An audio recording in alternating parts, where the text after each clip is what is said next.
Hi, Trish. You're the only one on my screen right now, so Okay. Hi, how are you? good. How are you? I'm good, thanks. I know you're the only other face, and Lorraine. I didn't get the camera off in time. There's Shannon.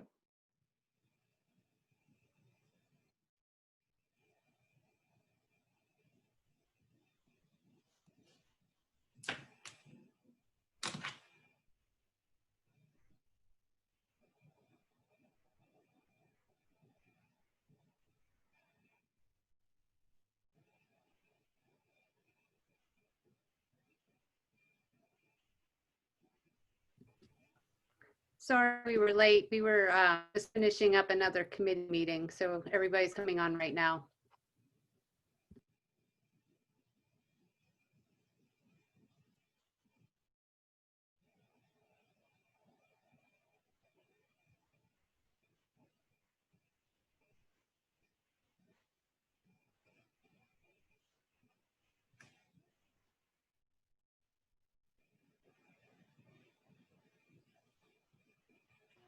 The Zoom platform just looks different tonight.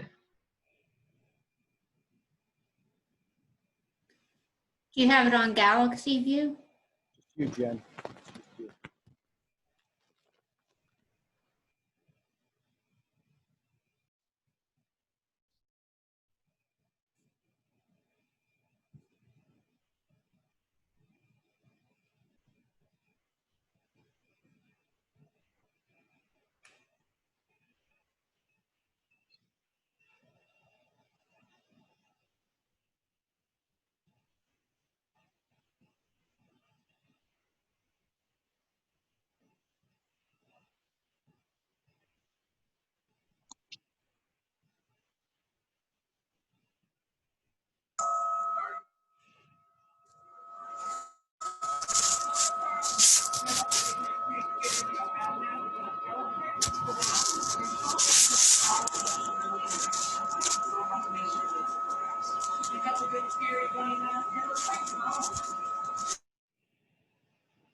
Okay, how do you make it a gallery view so you can see multiple faces?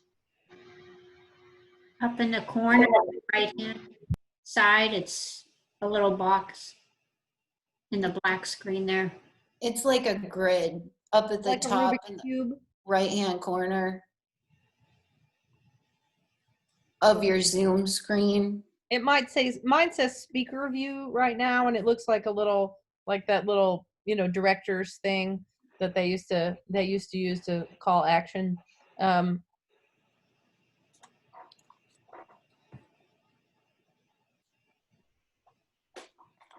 take a picture and send it to you.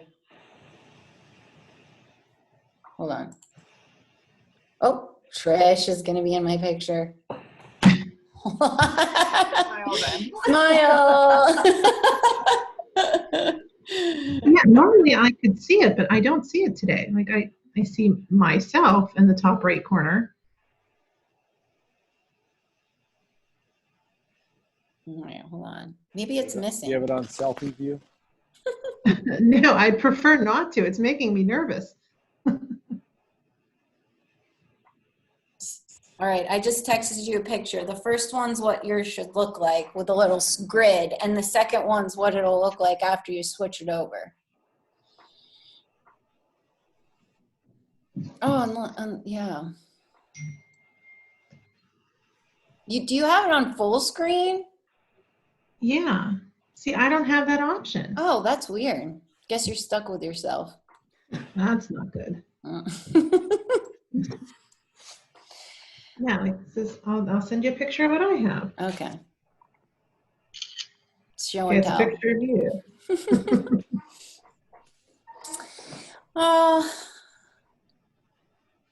Let's see. How are we doing, Maureen? with, Just slow down here for a minute. We'll see. okay. Well, I I think like, you have a quorum, Amy. oh, we think do? slow down here a little. Okay. All right.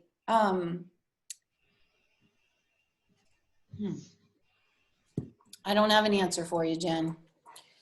Okay.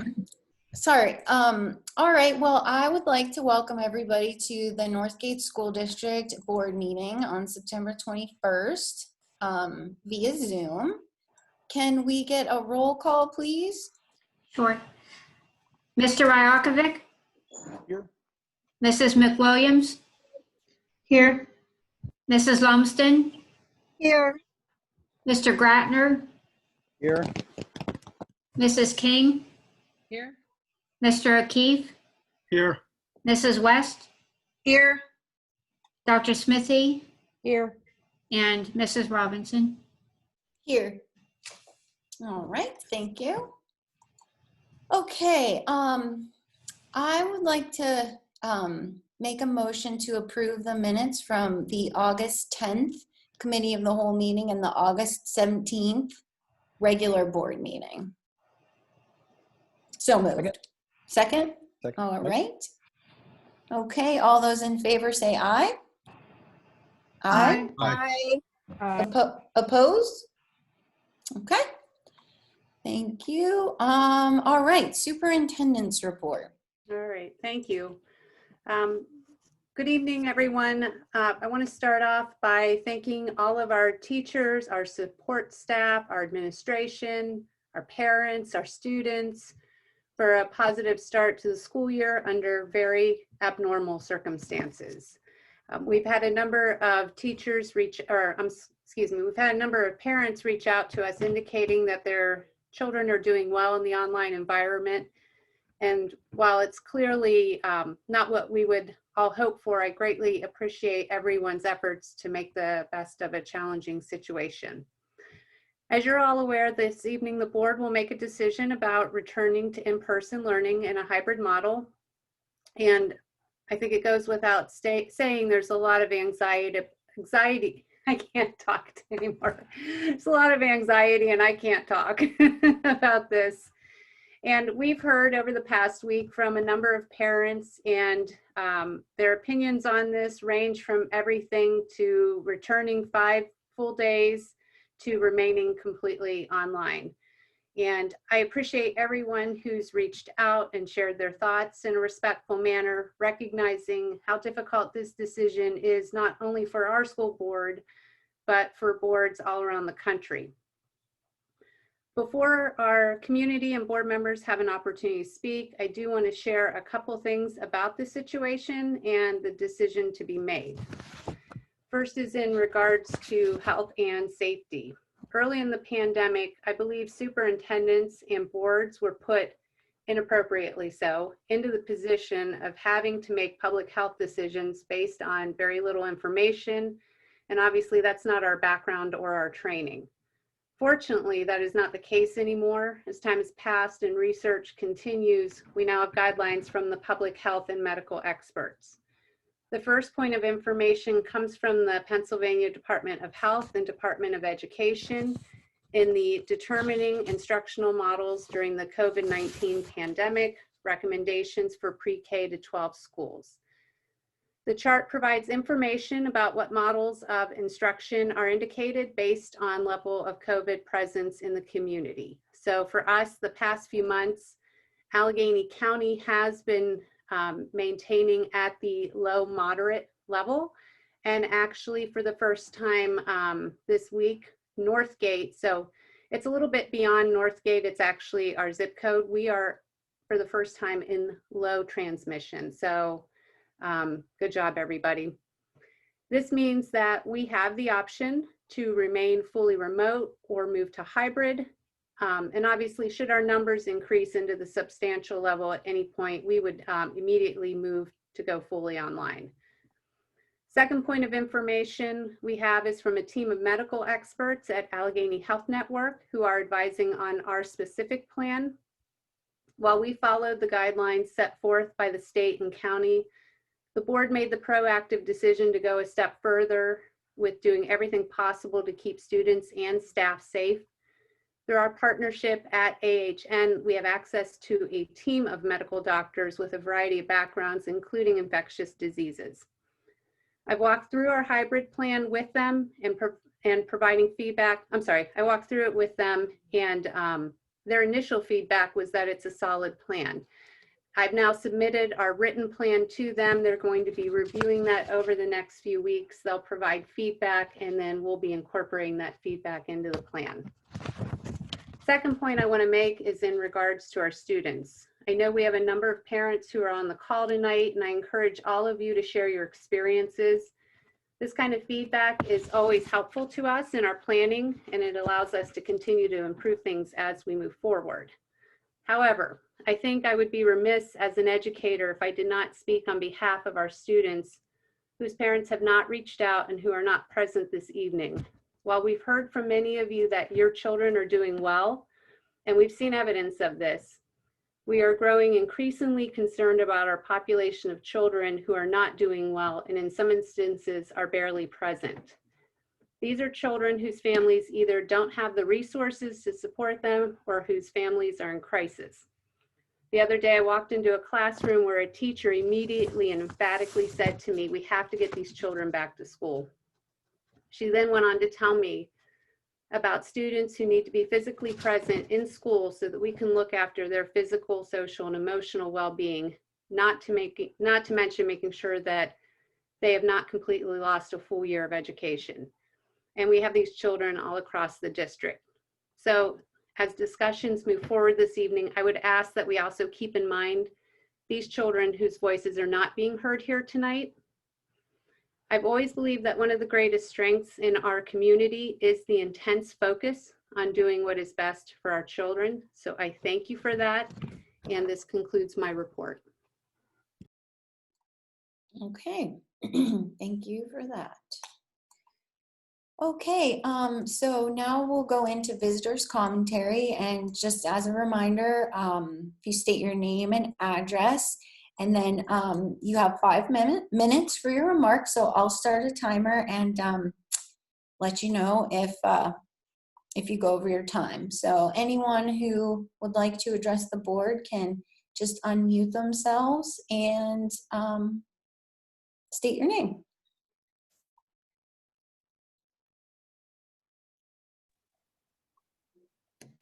Well, I guess if no one else, I'll go. Can you hear me? Yep, yeah. Okay, Val Pennington, Lincoln Avenue. All right, national infection rate of COVID-19 is 2% of the population, with a 3% death rate of those aforementioned infected. The Allegheny County currently has a 1% infection rate with the same 3% death rate of infected. Based upon the 2020 population estimates of 12,678 residents of Bellevue and Avalon, the death total for those communities would fall somewhere between 4 and 8 people, depending on mitigation effectiveness demonstrated by agencies such as our school board. So knowing that, I want to make it official that I do not nominate any of my personal friends or family to be included in the 4 to 8 people who are to die. I invite those of you who would vote to open the school back up, either in full or hybrid, to personally nominate your choices for death. I think it's only fair that if you make the decision to open, you could at least be honest about who you're willing to sacrifice. Thank you. Okay, thank you. Okay, anyone else? I'd like to go. My name is Meg Sanistry. We live on Dawson Avenue. We have 3 kids in elementary school and one that is not yet. She's 2. Our family takes the pandemic very seriously. We have loved ones that have been affected. I have friends that have been affected, friends that have lost family members. We absolutely take it seriously. I do, however, think that we need to weigh many costs. I absolutely agree with Val that it is scary to think about, people we could lose and things like that. But I also am very, very concerned about my children, as Dr. Johns and Mr. Primrose know, and I just spent 40 minutes on the phone with my kid's amazing teacher at night because she cares that much about how spectacularly of a fail this is for kids who are not neurotypical. It is absolutely heartbreaking. And in addition, I mean, we are privileged enough that we can still get our kids, you know, the help they need, that we can talk to the teacher, that we've enlisted outside tutors.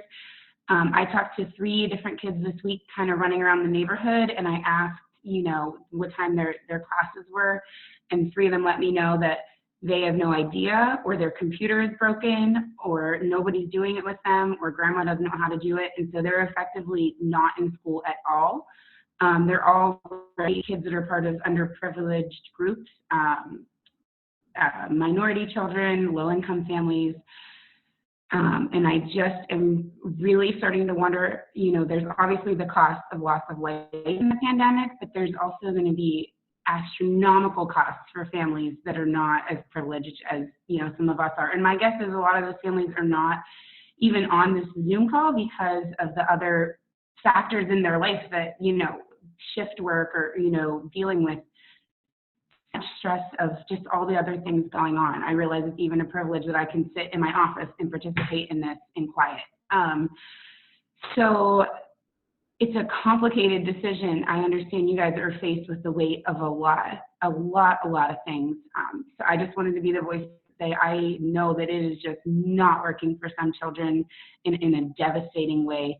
And as much as it's not working for my kids, you know, there's kids that don't have the opportunity to find other supports, don't have, you know, 2 parents with education degrees like my kids do. Like, we'll get through it even though it's terrible, but my opinion is we really, really need to at least try a hybrid so that we can get some of these kids face to face and make sure they're okay. All right, thank you for that. Okay, do we have anyone else who would like to speak? I would like to say just that it's more of a question, I guess. Oh, wait a minute. sorry. You have to just state your Yes, name. Okay. I'm getting, sorry. Jan Galbraith, 119 Arch Avenue. But so this is, like I said, more of a question. The letter that came home last week to contact Mrs. Smith, if you were not planning to send your child back to school, said that we would now need to register our child for NOLA. The phone call that came home from Dr. Johns last week did not state that. It did state that, you know, you would be voting on this tonight, but it did not state that if we chose to keep our child at home due to health concerns or other issues, that we would continue on with the regular formatting, is what I was led to believe all along. So my question and concern is, if we are now going to take these children who are going to stay home for health reasons or whatever the reason being, fear of the virus, are we now going to force them to go into the NOLA education system? How different is that education from what we're doing now with Ingenuity and Google Classrooms? And are we just going to keep transitioning these kids back and forth? How fair is that? Because my hope is that at some point during this school year, my child will be able to attend regular classes. Thank you. Thank you. I'd like to go ahead and speak. My name is Wendy Lee. I'm at 127 South Bryan Avenue. And my daughter's in kindergarten. I do understand the need to have a hybrid system in place for multiple reasons, but our family will have to keep her home because of health reasons. And like the previous person, I'm also concerned, especially at the elementary level.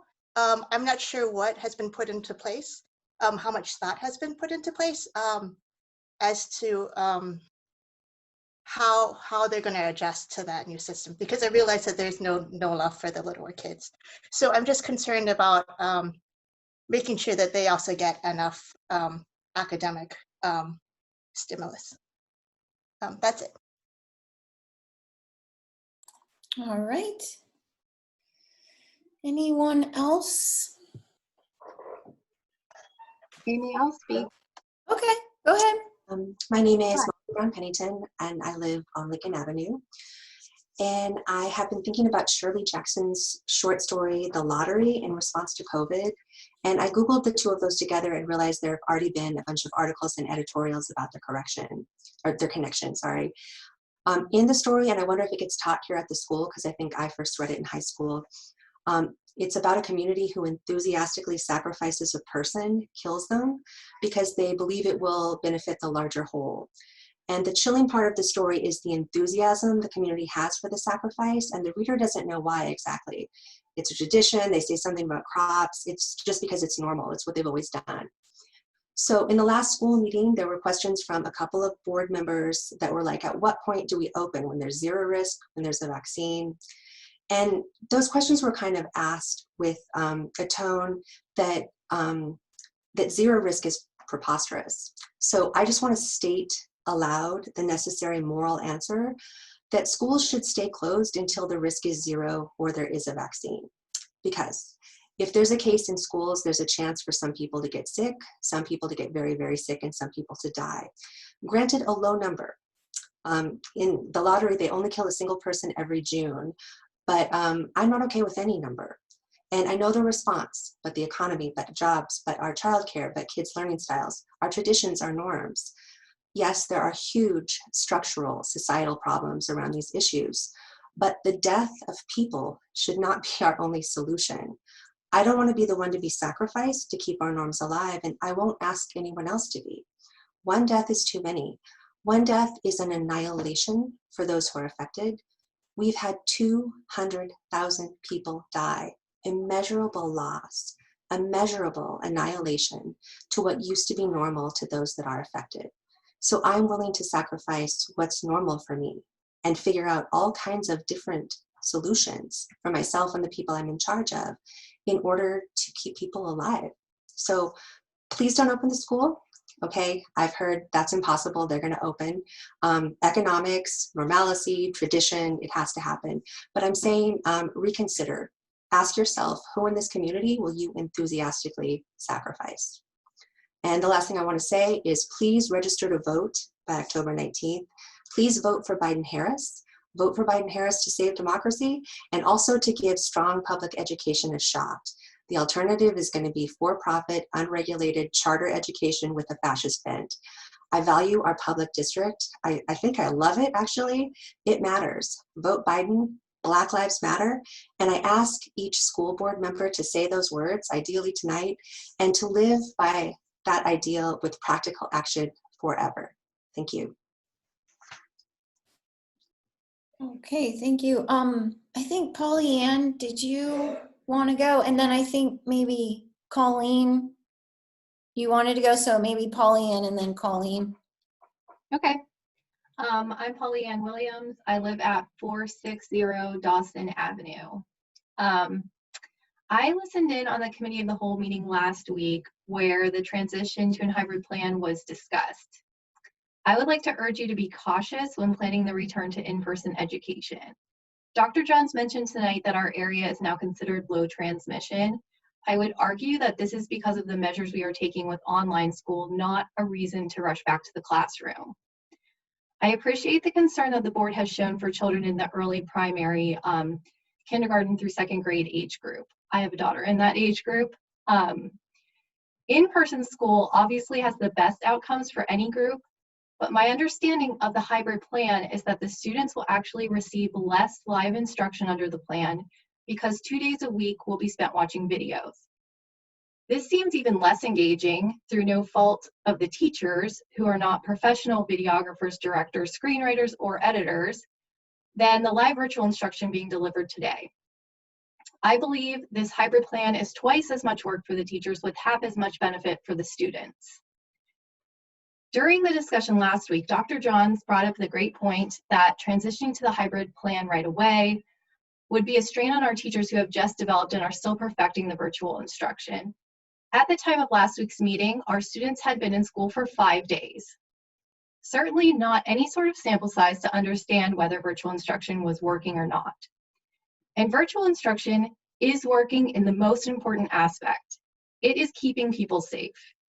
If we do transition to a hybrid in-person school model, families are given the choice for whether to continue with virtual instruction in a more limited, less effective fashion, or to take the calculated risk to return to school for 2 days of engagement and 3 days of the same or less effective instruction than they receive today. Do the faculty and staff have a similar choice under this arrangement? I am extremely uncomfortable putting our teachers and support staff in harm's way under the guise of improved educational outcomes. Our community is small. Our teachers are our neighbors, our friends, sometimes even our family. The majority of our teachers are passionate about their work and our children. They want to be in the classroom with them, but it is unfair of us to expect them to put their own health at risk to have our students back in person for 2 days a week while a pandemic is raging, unchecked across the community. An assistant district attorney in Allegheny County DA's office died from COVID-19 that he contracted at work. I think we can all agree that we can't have an outcome like that here. To those who would say that keeping students in virtual school is unfair because research has shown that outcomes are even worse for BIPOC and socioeconomically disadvantaged students, I believe that centuries of systemic racism and classism that created these problems cannot be solved by an underfunded, understaffed institution with its own historical issues, such as the public school system.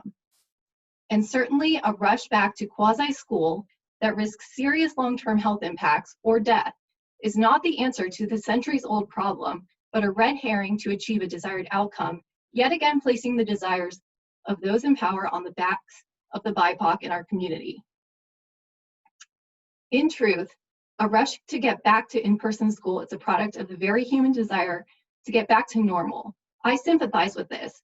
I don't like living through a pandemic either. I don't like the red, yellow, green phase limbo. I don't want to have to think about positivity rates and what numbers are good and bad. But we can't avoid this. And I urge you as leaders of this community to reflect on the underlying reason why you want to send students back in person. I'm of the opinion that the hybrid model will be less engaging during at-home days, and that going back puts faculty and staff at unnecessary risk of death or long-term health consequences, and only serves as a Band-Aid for the emotional need to get back to normal. Until there is a vaccine, there will be no such thing as back to normal. And that gives us time to design what it looks like, not to go back to normal, but back to better. Thank you. Thank you.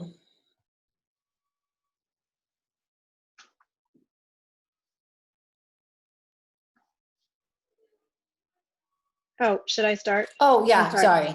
sorry. Okay, I have a timer too. I'm gonna start 5 minutes, right? Okay, okay. Okay, thank you. My name is Colleen Tracy, 571 Dawson Avenue in Bellevue. I have a lot to say. I'm gonna try to speak kind of quickly and highlight things so that I get it all in. I am not,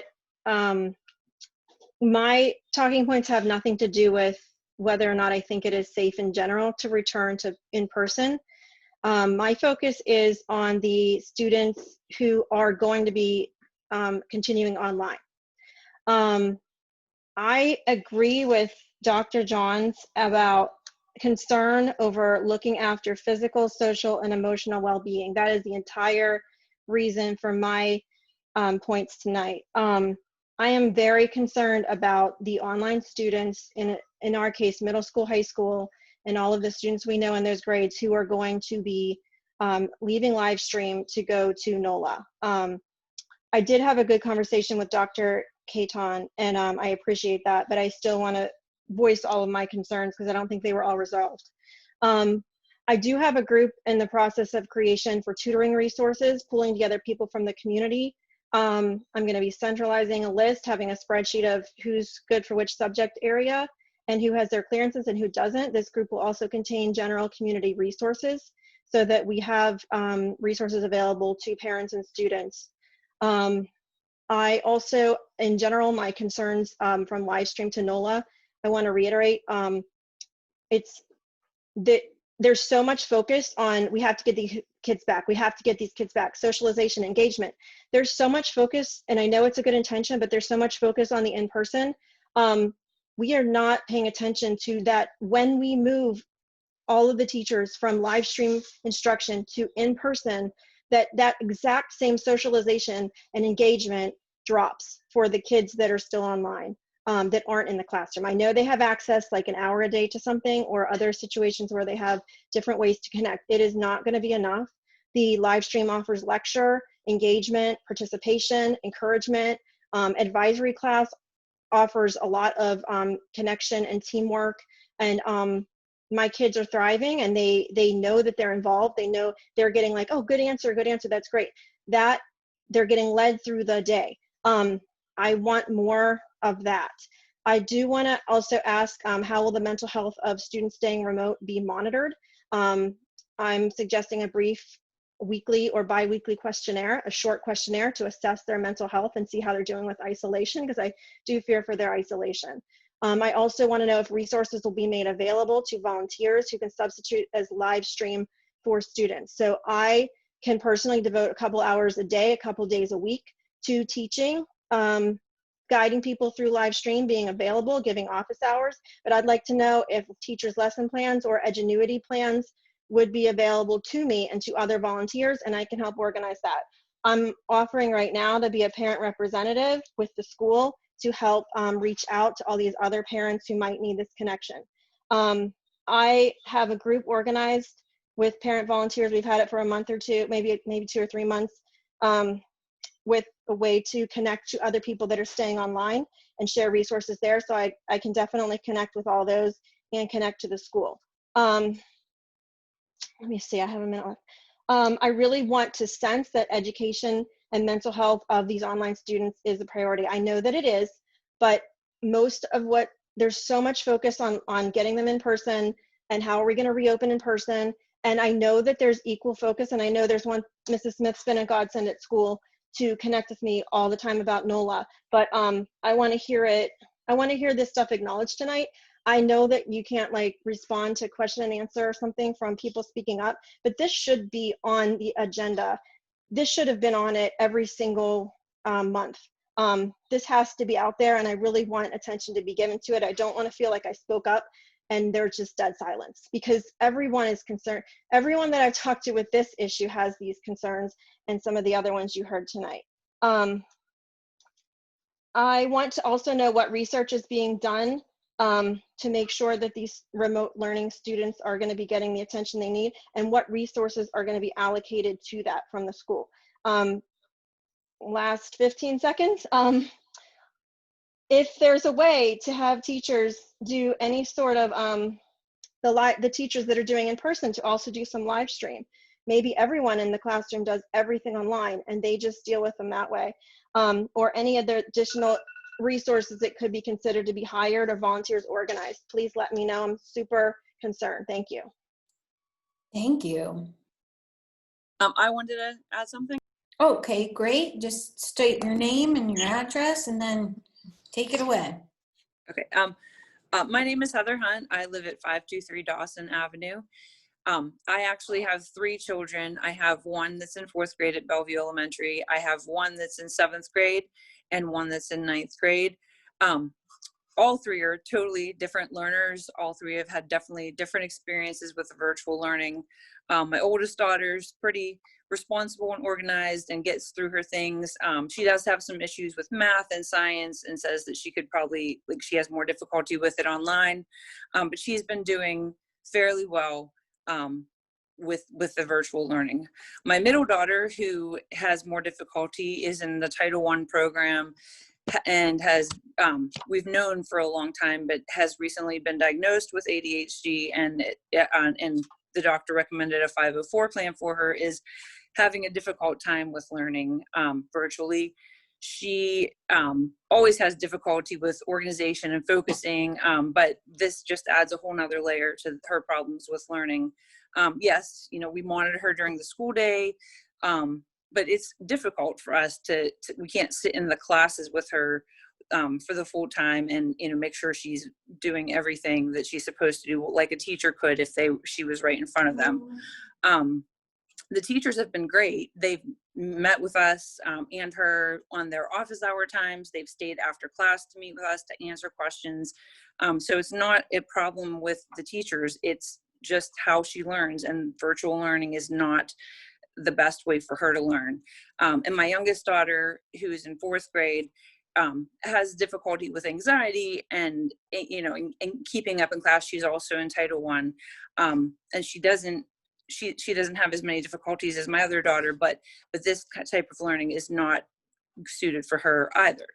My concerns are in no way meant for the teachers. The teachers are trying and they're doing everything they can to help us. It's just difficult for some students to learn in this way. I do realize that this is a hard form of learning for everyone. I know that the teachers, are putting a lot more effort into this. I know that families who don't have as many resources as I do are having difficulty with this. I'm lucky. I have a lot of family and monetary resources, and I'm having difficulty with it. So I can't imagine what people who don't have those resources are doing. I am a physical therapist. I work at Mercy Hospital. I've been working since March. Our hospital follows all the precautions that Dr. Fauci and the CDC has put forward. There's multiple scenarios I can tell you about where precautions have stopped the spread of the virus. Again, I know I'm not presenting research to you. I just wanted to give examples where I know patients, or I work with coworkers who have gone into patient rooms and later those patients have tested positive for COVID, but because they had their precautions in place, COVID was not spread. Also, my sisters and friends have children in daycares, and we have a daycare here at Mercy, all of which have not had the spread of COVID through wearing masks and following precautions. Our girls have been back at softball and dance. All are taking precautions and following precautions, and COVID has not been an issue. My husband has been working since March, and at Big Lots, he's a store manager, and his customers and his employees have been kept safe through precautions. Again, I know I'm not presenting research to you, but my point is that precautions work. And I know that our school district will be able to put forth protocols and precautions to keep our students safe, and follow the CDC precautions so that we can keep the staff and the students safe. I know that, it's not in the best interest of all families, and that all families can't come back to distance learning, but every student learns differently. And for some students, it would be better for them to be back in the classroom with a hybrid model. I also don't think that it's feasible to wait for a vaccine, because that could be 2 to 5 years out. There's no timeline for a vaccine to come to fruition. And I think we need to put our efforts into making the schools as safe as possible and to follow precautions that we're probably going to need for years to come anyway. So that I just feel that a lot of the students need the hybrid model. Thank you. Thank you. Okay, anyone else would like to speak? I'd like to speak. Okay. Hi, I'm Amy Gum. We live at 715 Hemlock Street. I'd like to start by saying I have 2 children currently enrolled in Bellevue Elementary, one in the 5th grade and one in the pre-K.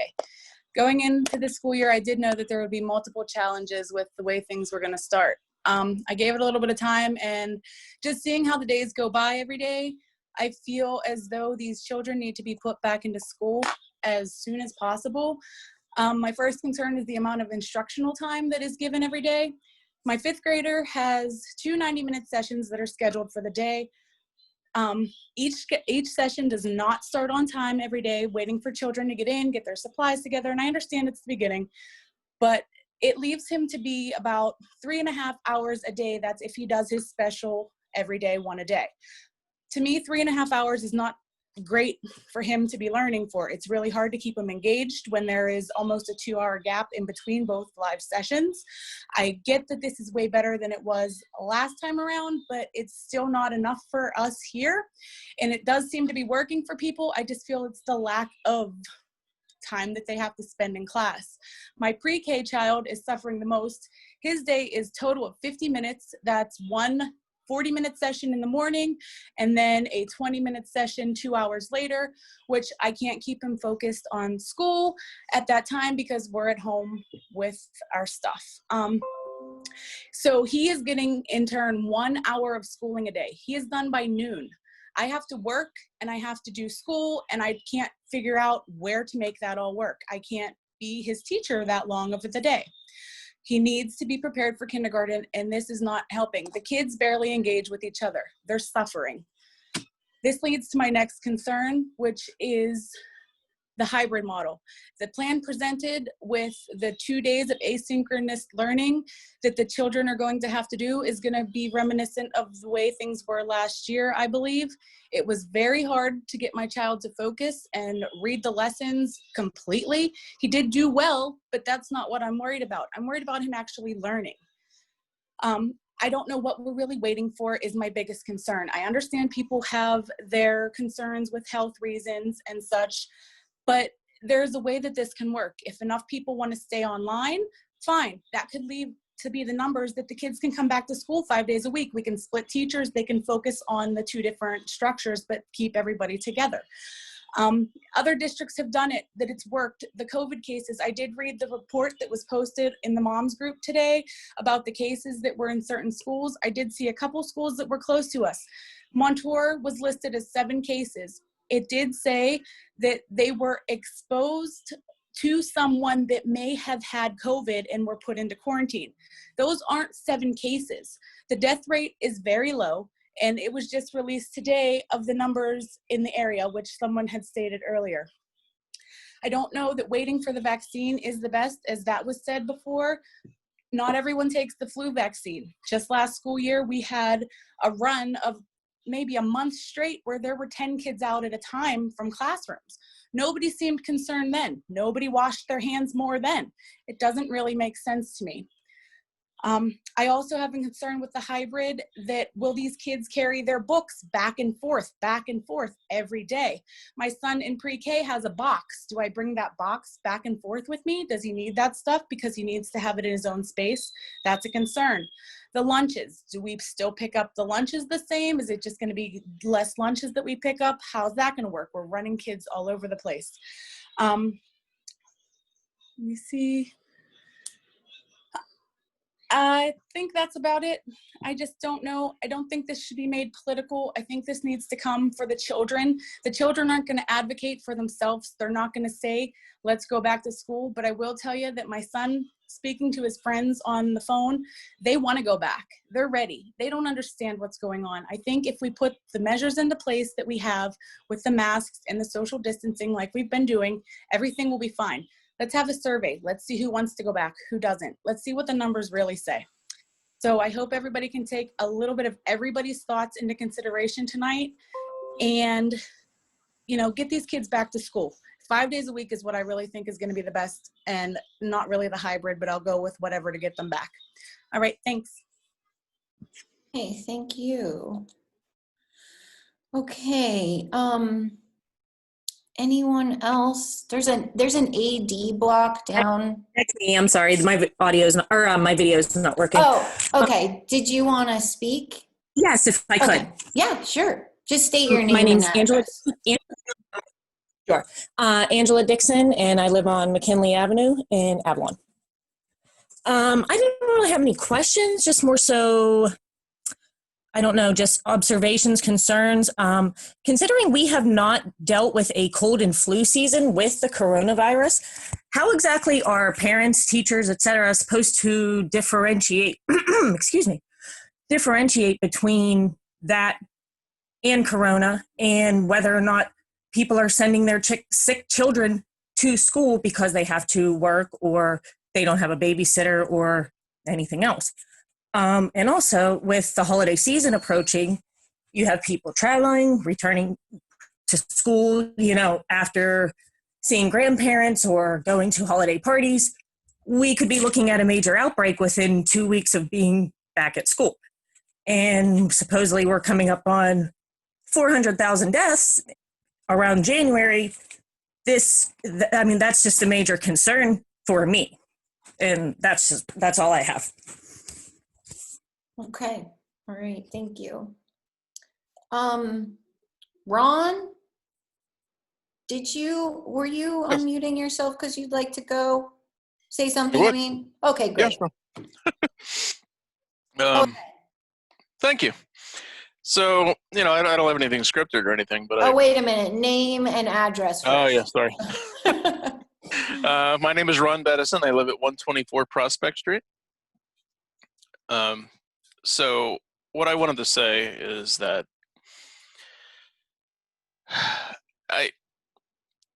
there just seems to be a basic misunderstanding of risk assessments here. And I know that seems like like kind of a fancy industry term, but it's really just common sense, right? If you drop something in the fire and you don't really need that thing, you don't reach in and grab it.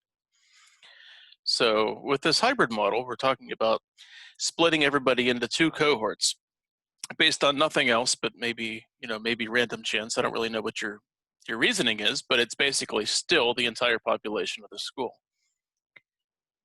My company, and I think a lot of our companies that are capable of having people who work from home, who are succeeding at working from home, do that so that the people who must come into work for whatever reason, or who aren't really working well at home for whatever reason, can come into work and be exposed to fewer people, and that keeps the people who must be in the building safe.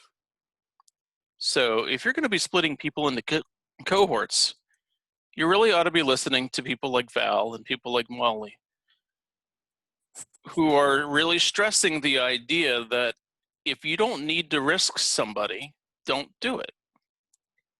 There are plenty of students who aren't doing well on this online system, and I get that. But there are plenty of students who are. So let them stay home, bring fewer people into the school, and that'll keep everybody safer.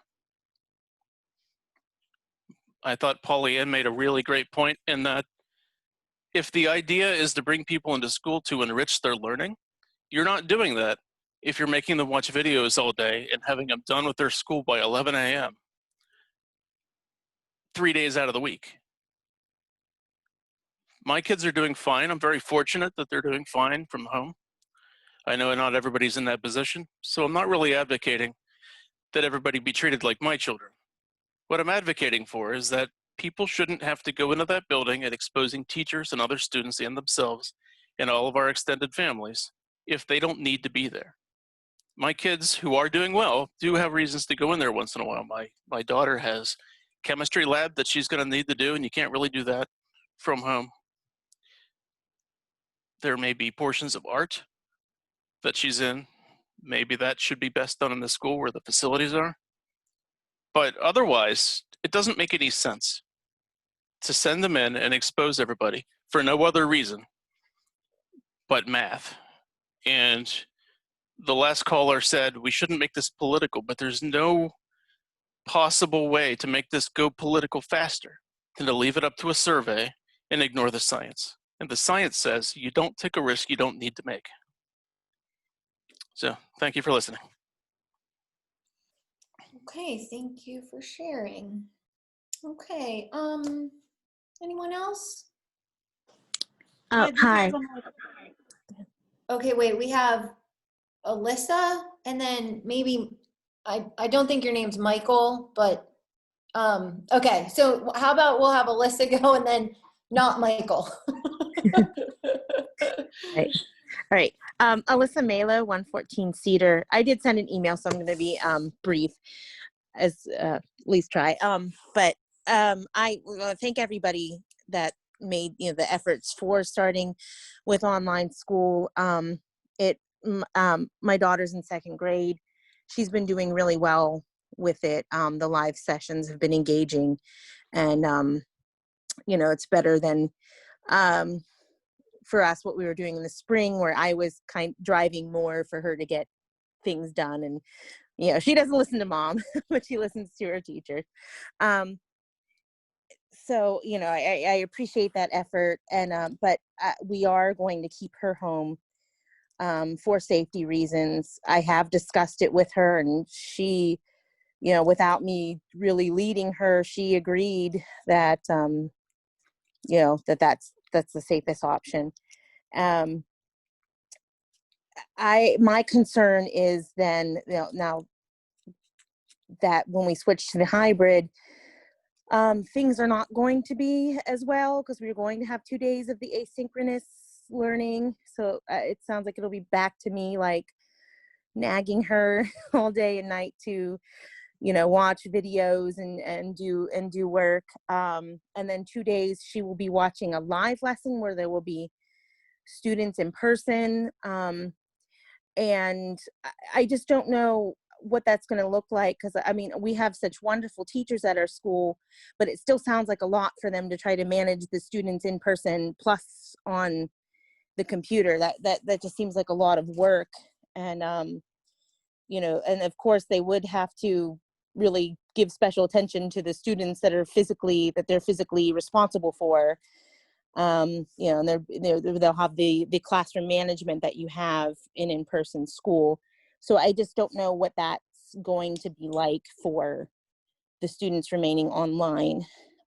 So those are things that concern me, the safety issues, and then the issues of the children staying online, that that they don't get left behind.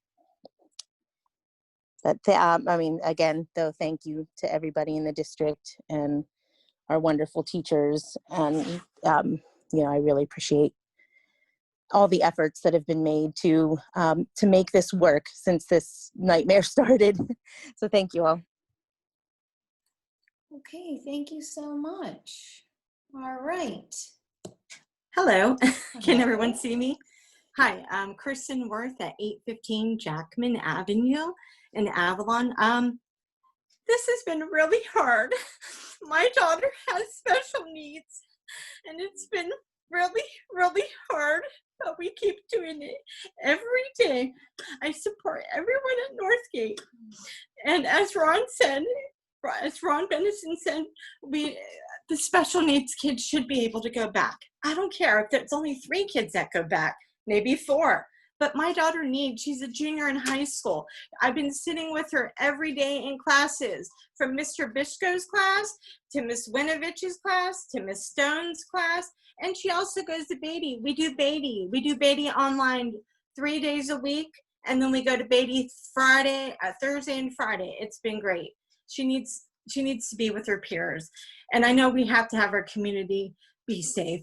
But kids with special needs and disabilities, and some of the kids in Hannah's class that are left behind, I'm thankful that I can stay home and be with him, because if not, I'm not working now, so I'm thankful for that.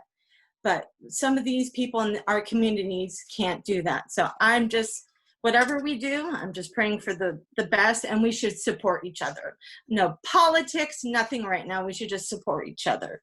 And the teachers have been doing an awesome job, but we need to get our kids back who have special needs. And if you don't have special needs kids, come talk to me. I'll give you everything. I'll talk to you about my days sitting online with Hannah. So thank you very much. Thank you. Thank you. Okay. Anyone else? Maybe is Carson? Yes, thank you. Okay. Yep. Hi, my name is Emily Carson. I'm at 151 Sheridan Avenue in Bellevue. I have a 5th grader. I also have a 9th grader. I would like to talk about the proposed move to hybrid. And in particular, I would like to see some in-depth data analysis around how children watching videos are benefited in terms of their education. Going hybrid, in my understanding, is that 2 days a week, children will be watching videos. And I don't understand how that's going to be better educationally from what they're receiving 5 days a week online. That's it. Thank you. Okay, thank you. All right. Anyone else? Oh, yeah, yep. Hi, Bill Bergman on Beaver Avenue in Bellevue. I kind of want to make a comment built around that idea of risk assessment, but come at it a little bit differently. There are no easy choices here, I would argue.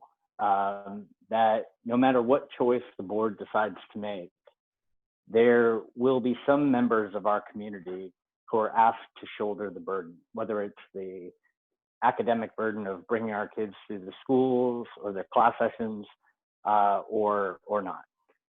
But it also shifts the burden for COVID exposure.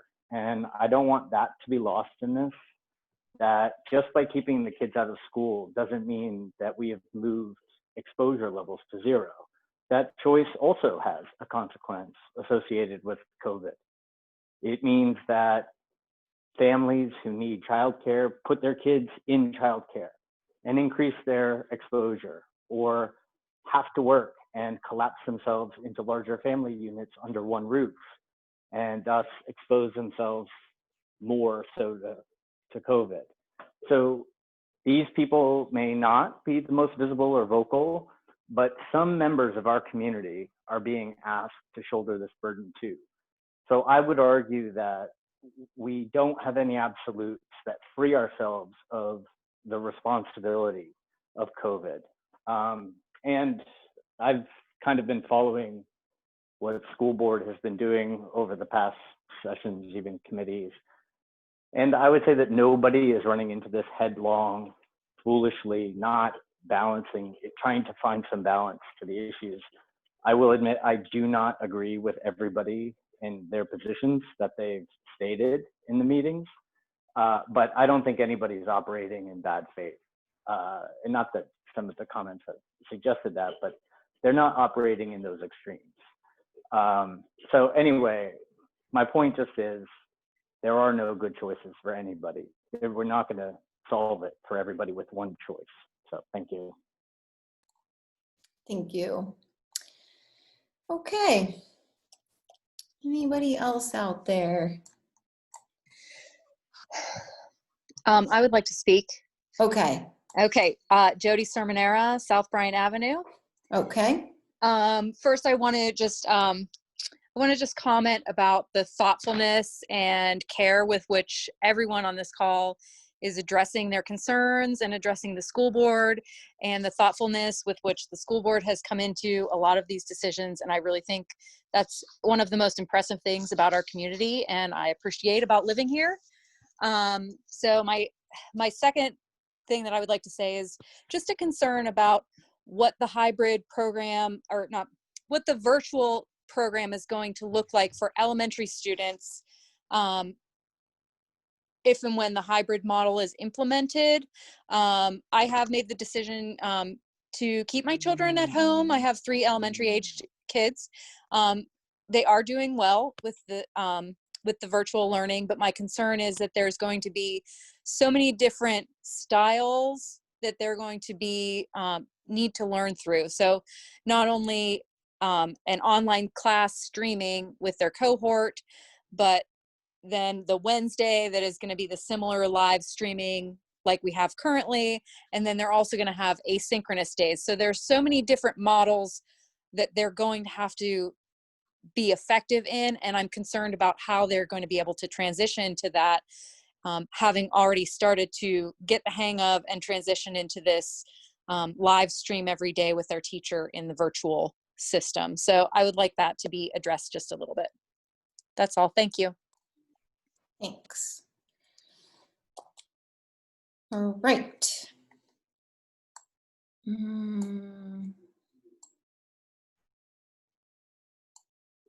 Just double checking if anybody else would like to speak. Maybe let me know. Otherwise, we're gonna move into the next part of the agenda. I just had one comment. Okay. Name and address. This is Bridget Flynn. I'm at 63 Sheridan Avenue. And I agree with all the comments that everybody has said as far as a lot of the thought and consideration that's gone into this decision. I realize it's not an easy one, but the one issue I would like to be addressed tonight or to hear comments on is whether any further thought or preparation has been put into the possibility of children with special needs being allowed to come into the school 4 days a week, as was brought up by the state when all of the COVID issues started. And that is my comment. Thank you for listening. All right, thank you. Okay, all right. I think we'll go ahead and move forward. And if you're slow with your mute button, just interrupt me. Okay, all right, we'll move on to the treasurer's report. I would like to move for the approval of the August 2020 Treasurer's Report as found in Addendum 1. Second, Amy. Okay, any discussion? All right, all those in favor say aye. Aye. Opposed? Okay. Athletic committee. It's a light one. Yeah, we have nothing on our agenda. Well, thank you. Okay, finance committee. Bill list is recommend the board ratify the August 2020 bill list found in Addendum 2. So moved. I think that was John. Okay, any discussion? Yeah, Amy, I wanted to ask, I guess there was two things. I guess $700,000 for the bond. I don't know if Mr. Ursu is on there. So is that just the timing of that all at once, or?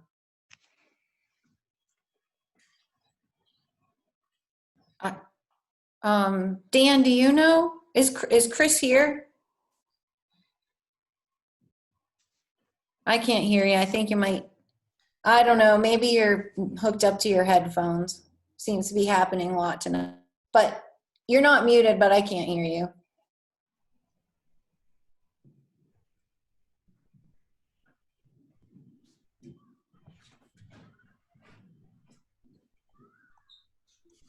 That is our bond payment. That's for like the year, right? I believe so, yeah. We probably just pay it at once. I remember him talking about that would come in August. Okay. Is he here tonight? I'm trying to find out if he's one of the phone. Yeah, I know, I can't I'm tell. gonna go myself for a second and call. Okay. He's on like through a phone rather than through a video box. I think tonight, yeah, he had to be on the phone, I think. Okay. Well, if he's not, I mean. I know he was trying to get in earlier when we were on the other meeting, so I don't know if he's on. He might have gotten kicked out. What was your other one, Christine?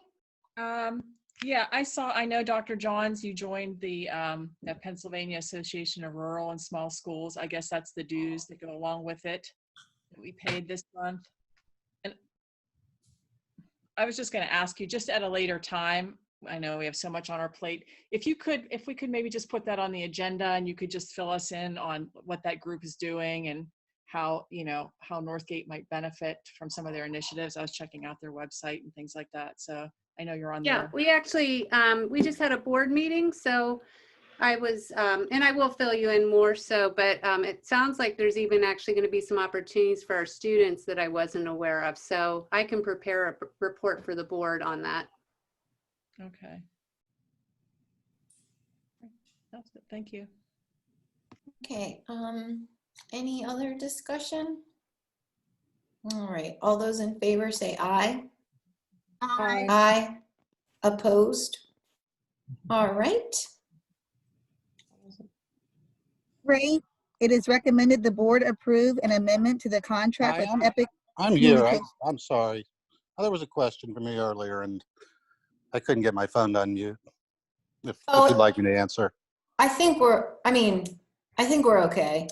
Well, Chris, they were Okay. just asking about the $700,000 bond payment.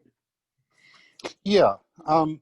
So that in the cash flow model that was created, the bond payment was, the projection was that it would occur in July, and it occurred August 7th. So that caused the cash balance to be a little bit higher at the end of July than was projected.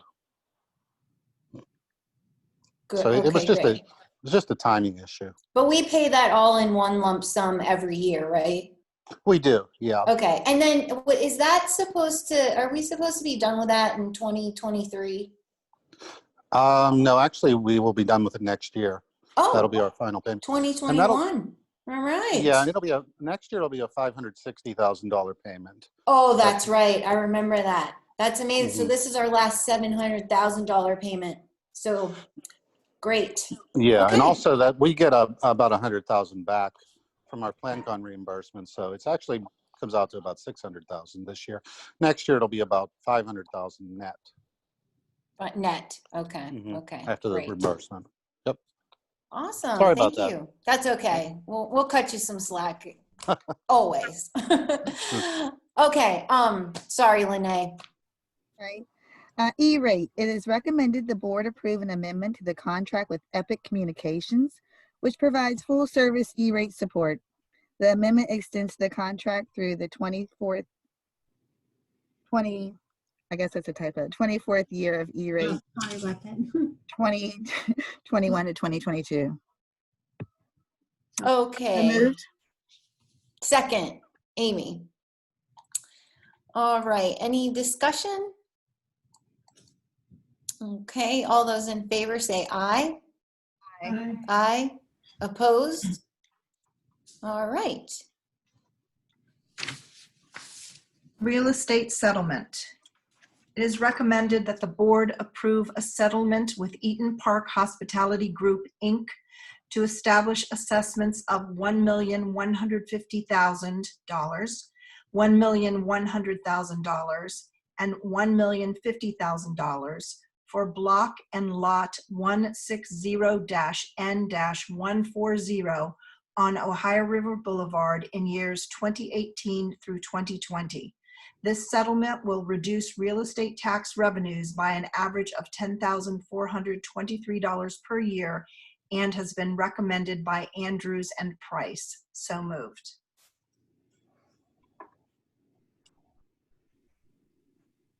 Second, Mike? Okay. Discussion? All right. All those in favor say aye. Aye. Aye. Opposed? Okay. We've got another light one, buildings and grounds. Doesn't look like you have any items. So we'll just roll on by. Okay, Education Committee. Okey doke. Non-athletic supplementals. It is recommended the board approve the listed non-athletic supplemental contracts for the 2021 school year as shown on the agenda. Appointment and payment contingent upon the activity taking place. So moved. Second, John? Okay. Any discussion? All Can I right. ask it- can I just, mhm. So I guess the activity taking place, so we anticipate that these will all go back into the force with a hybrid return or not until there's a full return? Well, it depends. So band front's already happening, activity coordinator's happening. We'll have to find out what's going on with singing. Safety coordinators, if school is in session in any form, yearbook is happening.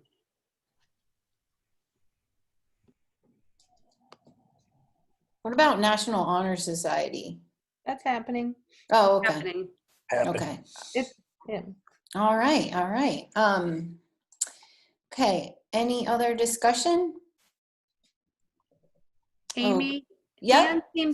Dan just texted me that I think he's trying to speak and he's asking, it seems that no one's hearing him. No, no one is hearing you, Dan. Can you hear me? I thought I said that.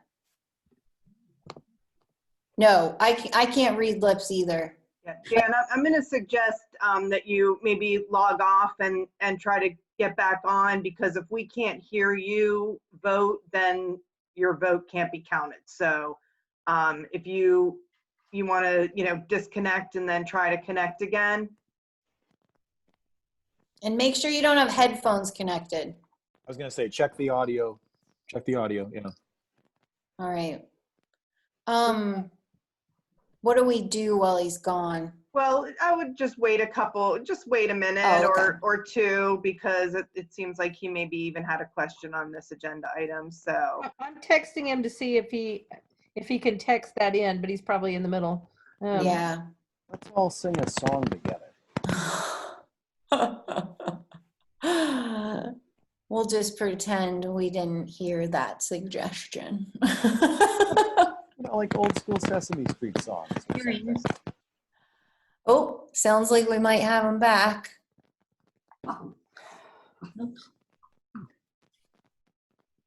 Thank you for bearing with us while we navigate these technical difficulties, people in the audience. Let me try to unmute you because you're muted.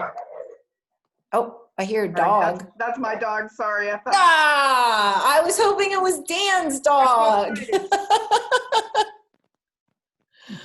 Oh no, poor Dan. You know, the Sesame Street with the pinball machine that counted up to 12 with that really catchy song? I made my kids watch it the other morning at breakfast. It was great. Education. I know that song. Like, we could do it now. I wonder, Dan, I see you, but I don't hear you. I'm wondering if maybe like calling in would be better, even though we wouldn't be able to see you, we might be able to hear you. Well, can't he just stay on how he is, but call in so we hear him? Oh yeah, he could do that too. Right.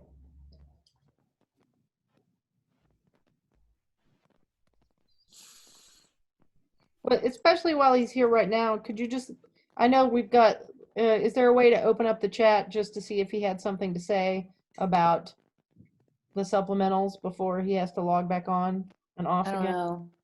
He can hear us, but he does look like he's in deep thought. He might not, all right. Uh-oh. Multiple forms of communication. I know. Sometimes that can be difficult too.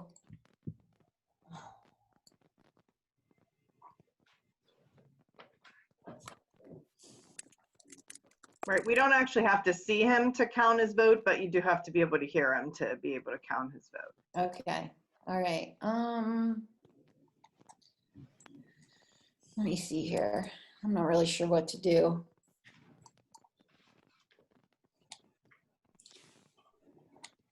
Watch the video on the John screen.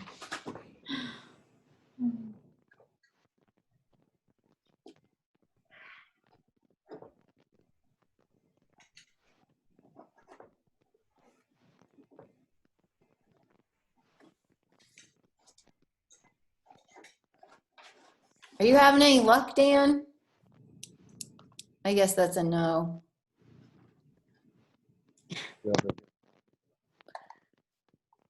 Could he raise his hand for yes?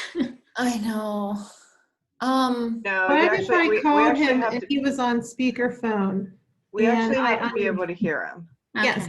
So what if he stays connected? I put him on speakerphone on my phone and have my microphone unmuted. Yeah, I mean, I don't know. I can't say until we hear it. In Okay, order for his vote to count, like Jen, he can't say to you, I vote yes, and you say, no. Dan Right. just voted yes. If we can hear it that way and he can hear us that way, then that's fine. But everybody has to be able to hear him. He has to be able to hear us. Oh, wait, hold on. I think Dan. Can you hear me? Yes! Okay. Welcome back, Dan. I'm on my phone and I'm on the screen. Oh, okay. You have to mute your screen because, of course, Now we can hear you in both places. So mute your computer, leave your phone on, and we should be in business. Okay. Amazing. You sound wonderful. All right.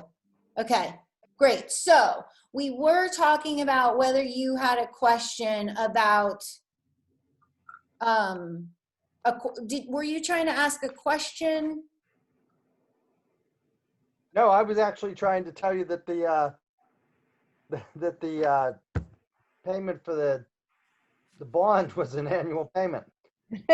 Oh, okay. Great. Well, thank you for that. Oh my gosh. I feel like, yeah, I feel really silly, but like, did we approve the non-athletic supplementals? Not yet. Oh, Not wait, yet. that's all right. Good. That's why we needed to be able to hear you vote. And then we thought maybe we had you had a question about it, but if not, I'm going to go ahead and say all those in favor. Say aye. Aye. Aye. Opposed? Okay, great. Thank you for bearing with us again, members of the public. All right, policies. Oh, okay. Is recommend the board approve the second and final reading of the policies as listed in the agenda. So moved. Second, Amy. I just was wondering, Dan, if you could just clarify the one about the public participation. So, because I read it, but sometimes I get a little, like, policy wording can be a little, unclear, even though it's clear it's a policy. But can you just like give us just a quick little update on that, or a synopsis of that? Well, I'll let Caroline jump in if she has any other comments. Basically, we updated this policy to reflect the discussion the board had last month. We added the second public commentary period at the end of the meeting, and we, as the board had discussed, changed the time for public commentary at the beginning of the meeting to 3 minutes, and then public commentary at the end of the meeting to 2 minutes. And most of the other items that were in there, they had been previously stated in one manner or another, regarding the subject and discretion of the president. But essentially, the most significant change was adding the commentary period at the end of the meeting and adjusting the number of minutes at the pre-commentary and the post-commentary. Okay, great. I just wanted to make sure, because I know when we initially had sort of started talking about the policy, there were a couple of different options and things we were considering. So I thought that I had that right. 3 minutes at the beginning, 2 minutes at the end, total of 5. I just wanted to make sure that I understood it completely. So yeah, for the moment, at the choice of the board, we did not qualify that the pre-meeting statements had to be agenda-based. Right. So at the moment, still open commentary. Okay, great. And it said 3 minutes with the ability to move it to 5 minutes. They can move it to 5 minutes by contacting the board secretary, I think it's 24 hours in advance, and saying that they want to speak on a specific subject for 5 minutes. Right. Okay. Any other discussion or questions on any of the policies? I know like the rest of them are pretty straightforward, that things. Amy, I have one. Oh, sure. Okay, so on the compulsory school age one, it seems like it's not, from my reading of it, it seems like it's not completely consistent. So I know it's changing to reflect that Pennsylvania changed compulsory schooling age. So just tell me, like, Trish, you're a lawyer. What are we required to do now? So I don't have the policy in front of me, but we are now, the minimum age of enrollment used to be 8 years old, right, in Pennsylvania, and they've moved that to 6 years old. Okay, so that, and what about on the upper end? You got to go through 18? Correct. It Okay, used to be 17. Okay, yeah, so there is a place in the policy that still refers to 17 years old. I have it on another screen. Hold on just a second, I'll pull it up. Okay. I have to toggle back and forth. So if you go in the policies and look at that one, hold on, I'm having to scroll down. I'm in the middle. You can't just bookmark them apparently. And I think that, I think I'm looking, is it right on the first page? I think that is the old wording, and then it says beginning with the academic year. Is that where you're looking at? No, I think there's another point where it says 17. I'm sorry, it's just taking me a minute to get back. Well, I can go through and look for where that is and fix that if that's. Okay, yeah, all right, and then in terms of exceptions, right, because the idea is that you can now not legally leave school until you turn 18, right? That's the rule. Correct. It's a state rule, so we have to follow it. And not that I'm arguing against it necessarily. But there are, under exceptions, there's if you're working a full-time job, and and a few other exceptions. Are those exceptions also mandated by the state, or are they just policies that we have adopted over time or that we borrowed from PSBA? Just They are also legal requirements under the school code. Okay, so that gets us to, all right, sorry, now I've gone past it. I just wondered if we had any, I'm not opposed to this necessarily, but it just seems sort of, I mean, there's some very specific choices, like farm work is not something that's going to be an issue for most Bellevue and Avalon kids, for example, but that's on there. So if we don't really have any flexibility here, then Right. I'm done. Thanks. Yeah, farm work, even though it may not apply to any of your kids, yes, it is still it is a part of the school code. So Yeah. That's yeah. fine. I just want to, Caroline, if you'll read it back for consistency to make sure it doesn't actually say accidentally say 17 where we now mean 18. I mean, it's the, where you want to have one thing which shows both the old policy and then in bold how you've changed it to the new policy. Sometimes that's a little confusing. So that's just fine. I just wanted to make sure we're being clear and consistent across the policy. Yeah, I'm not seeing it other than that initial spot, but I'll go through it more closely. But if you happen to know where it is, just shoot me an email. Okay. And just to be clear, they're required to attend school if they haven't graduated. Yes, if you graduated like at the age You of graduate 17, at 17, you're good, right? That's right. You're not coming back for 12-2 just because, okay. And it specifically says that. So if you're precocious and graduate at 16, that's cool. That's on one of the list of exceptions. The other thing is in terms of the calling someone on the truancy policy, calling someone, I forget, it's the something true. It's the bad thing you don't want to be called. Habitually truant. Thank you.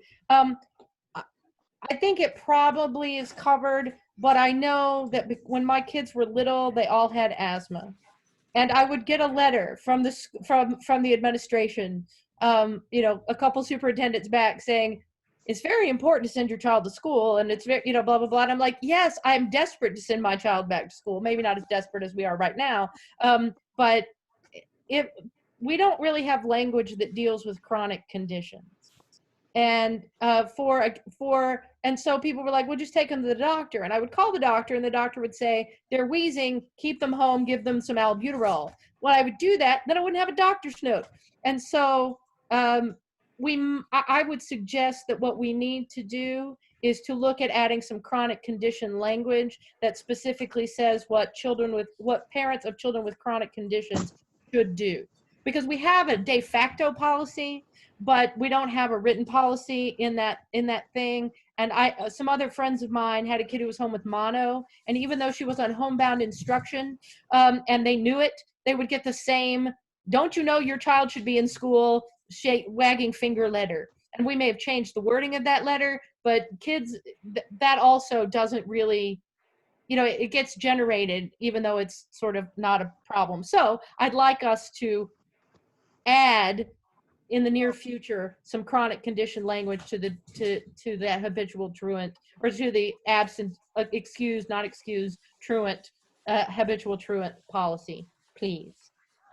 Not, I mean, I'm happy to vote for this, but every time this comes up, I'm reminded letter. And I was like, my kids can't breathe. Would you like to come home and sit with them while I would rather be at work and while they would rather be at school? I don't think so. So let's work on that. Thank you. Okay. Anyone else have any discussion? I think, oh, good. No? Okay, great. Sorry, too many windows open now. Okay, all those in favor say aye. Aye. Aye.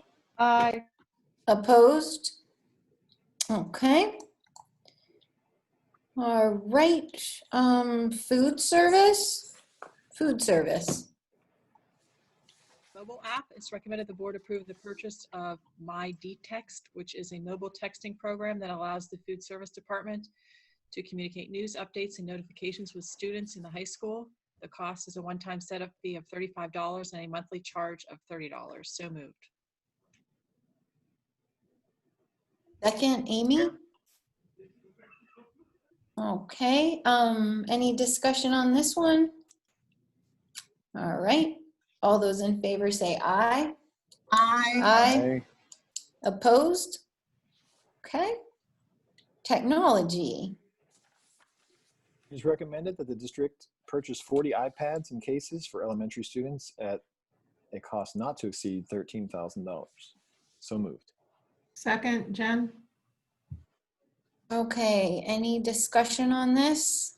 I just want to, I'm not at liberty yet to share details, but we are anticipating a donation coming in that will cover a significant portion of this. Nicely done. Thank you for that.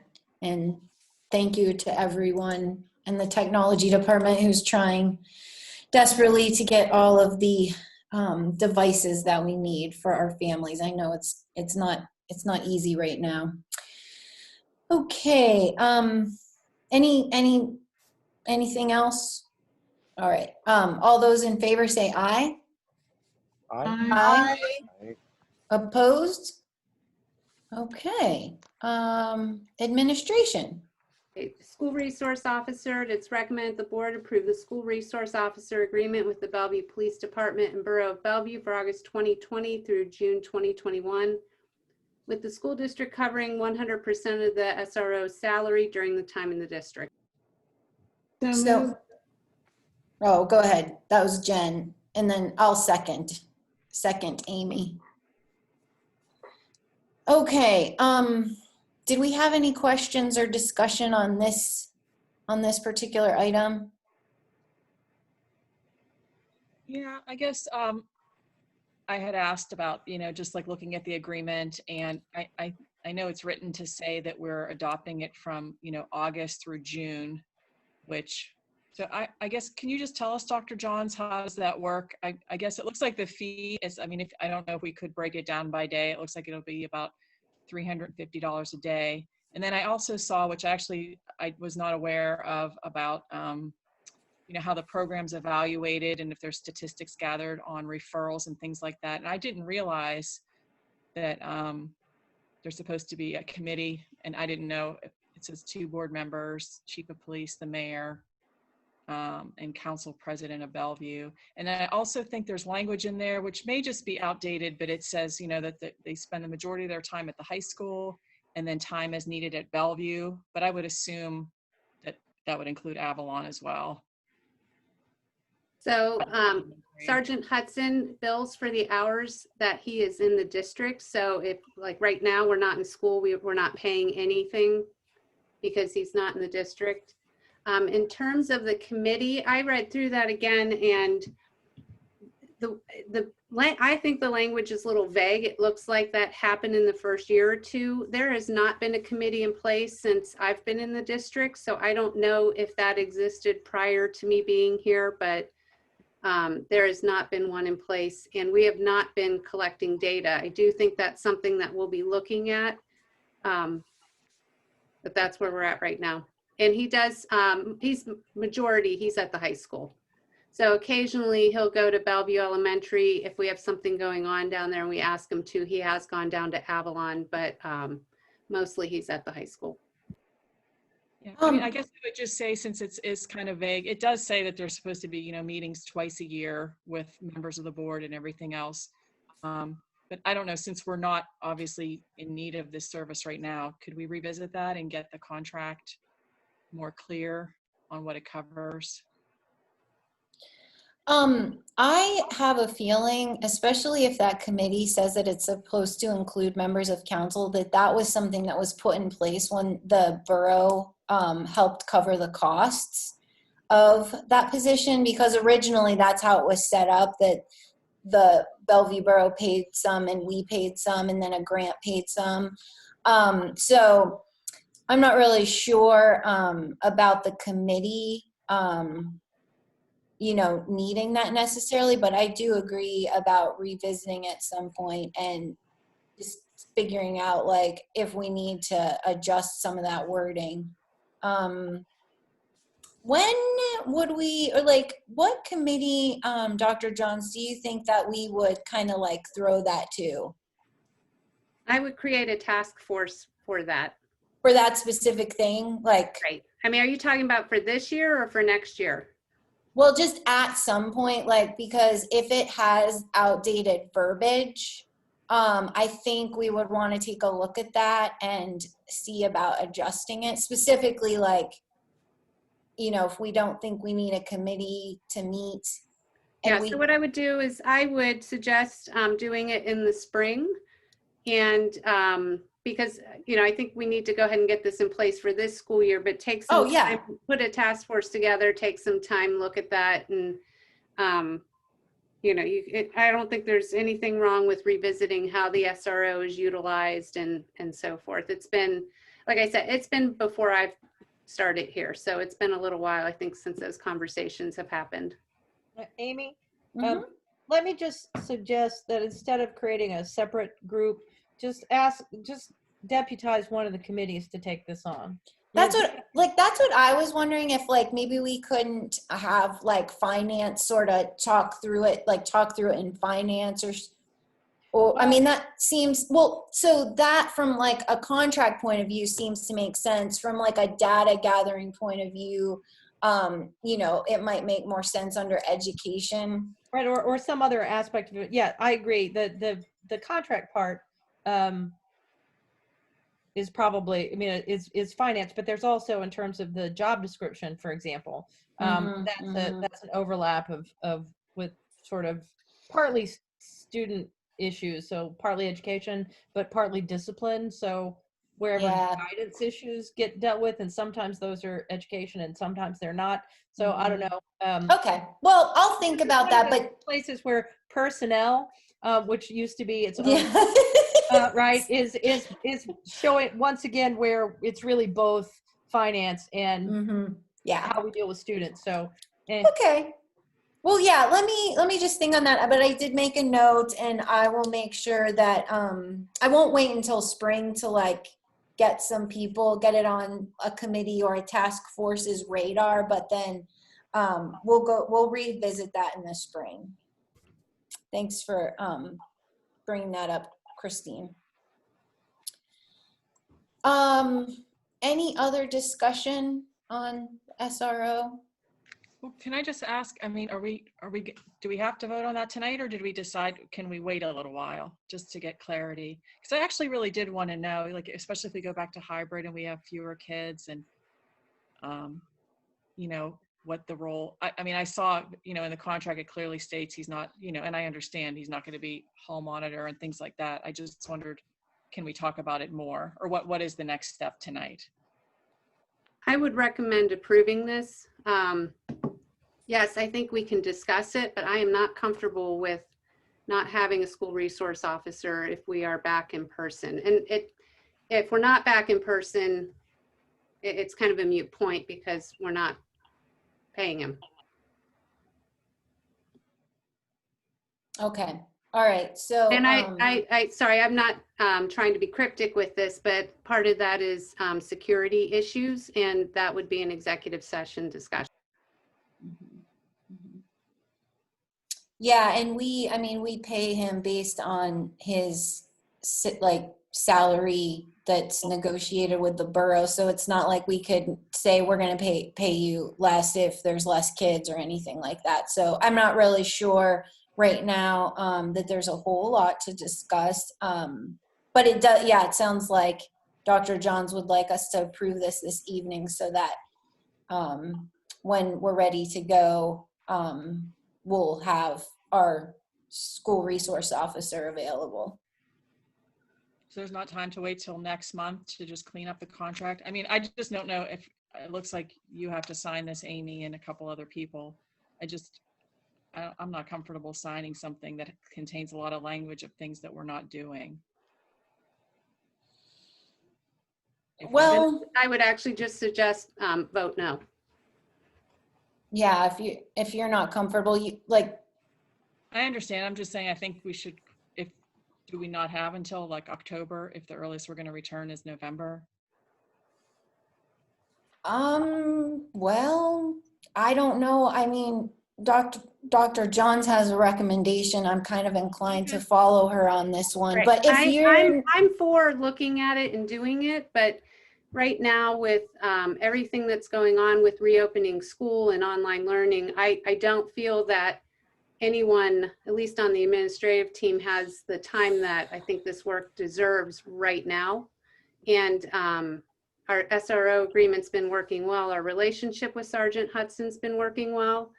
I think this is something that as we get into the second half of the year, we could take some time to talk through whatever committee it is sent to. But again, if you're uncomfortable with it, I would just recommend vote no on it. But my recommendation is to go ahead and approve it and move forward.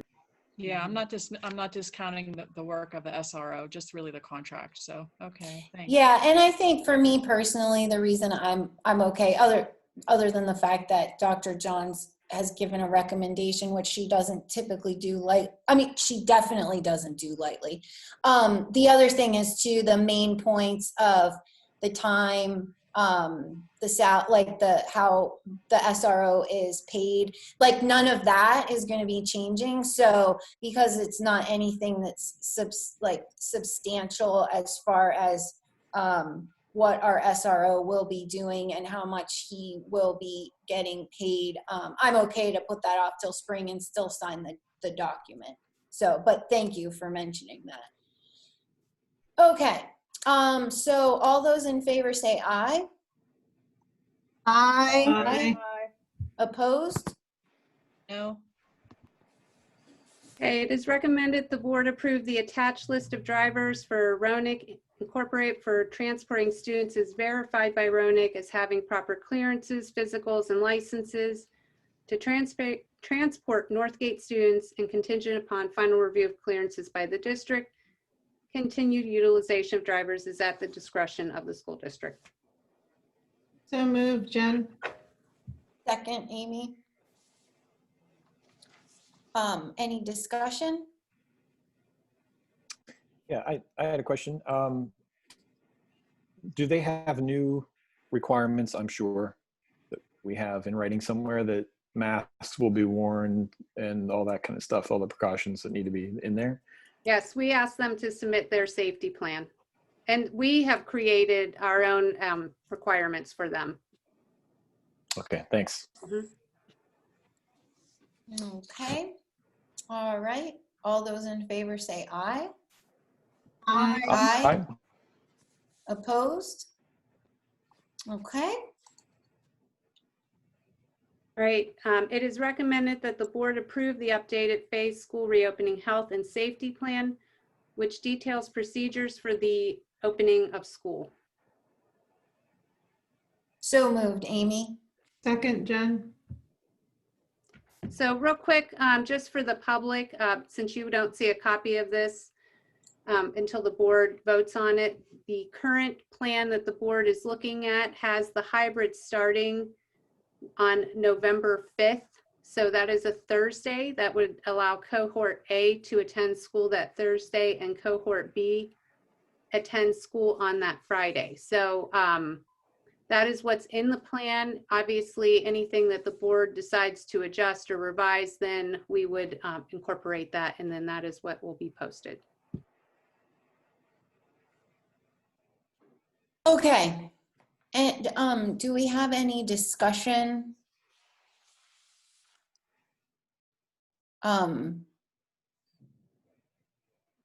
Okay. Yeah. Okay. So one of the things we talked about early on was, you know, kind of assessing a need for people to be in the building versus people that could be online. And that was back in the summer. I believe that was a July meeting.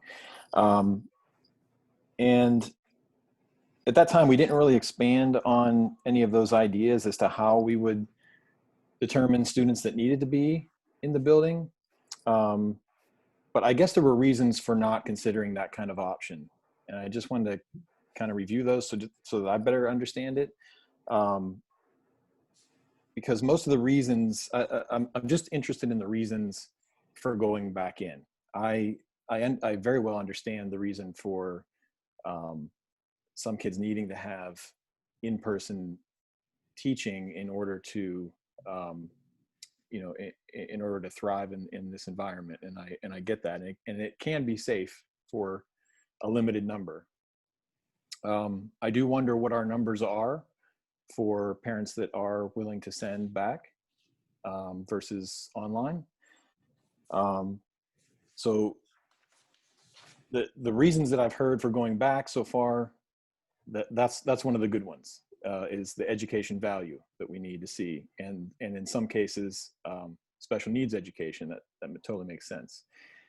Reasons like I can't get my work done, I'm having computer issues, you know, this isn't normal, we need to get back to normal. Those issues, I think, can be addressed in other ways. We know that there's a delay in some of the technology and getting devices to people. So, you know, that is a concern that will get better.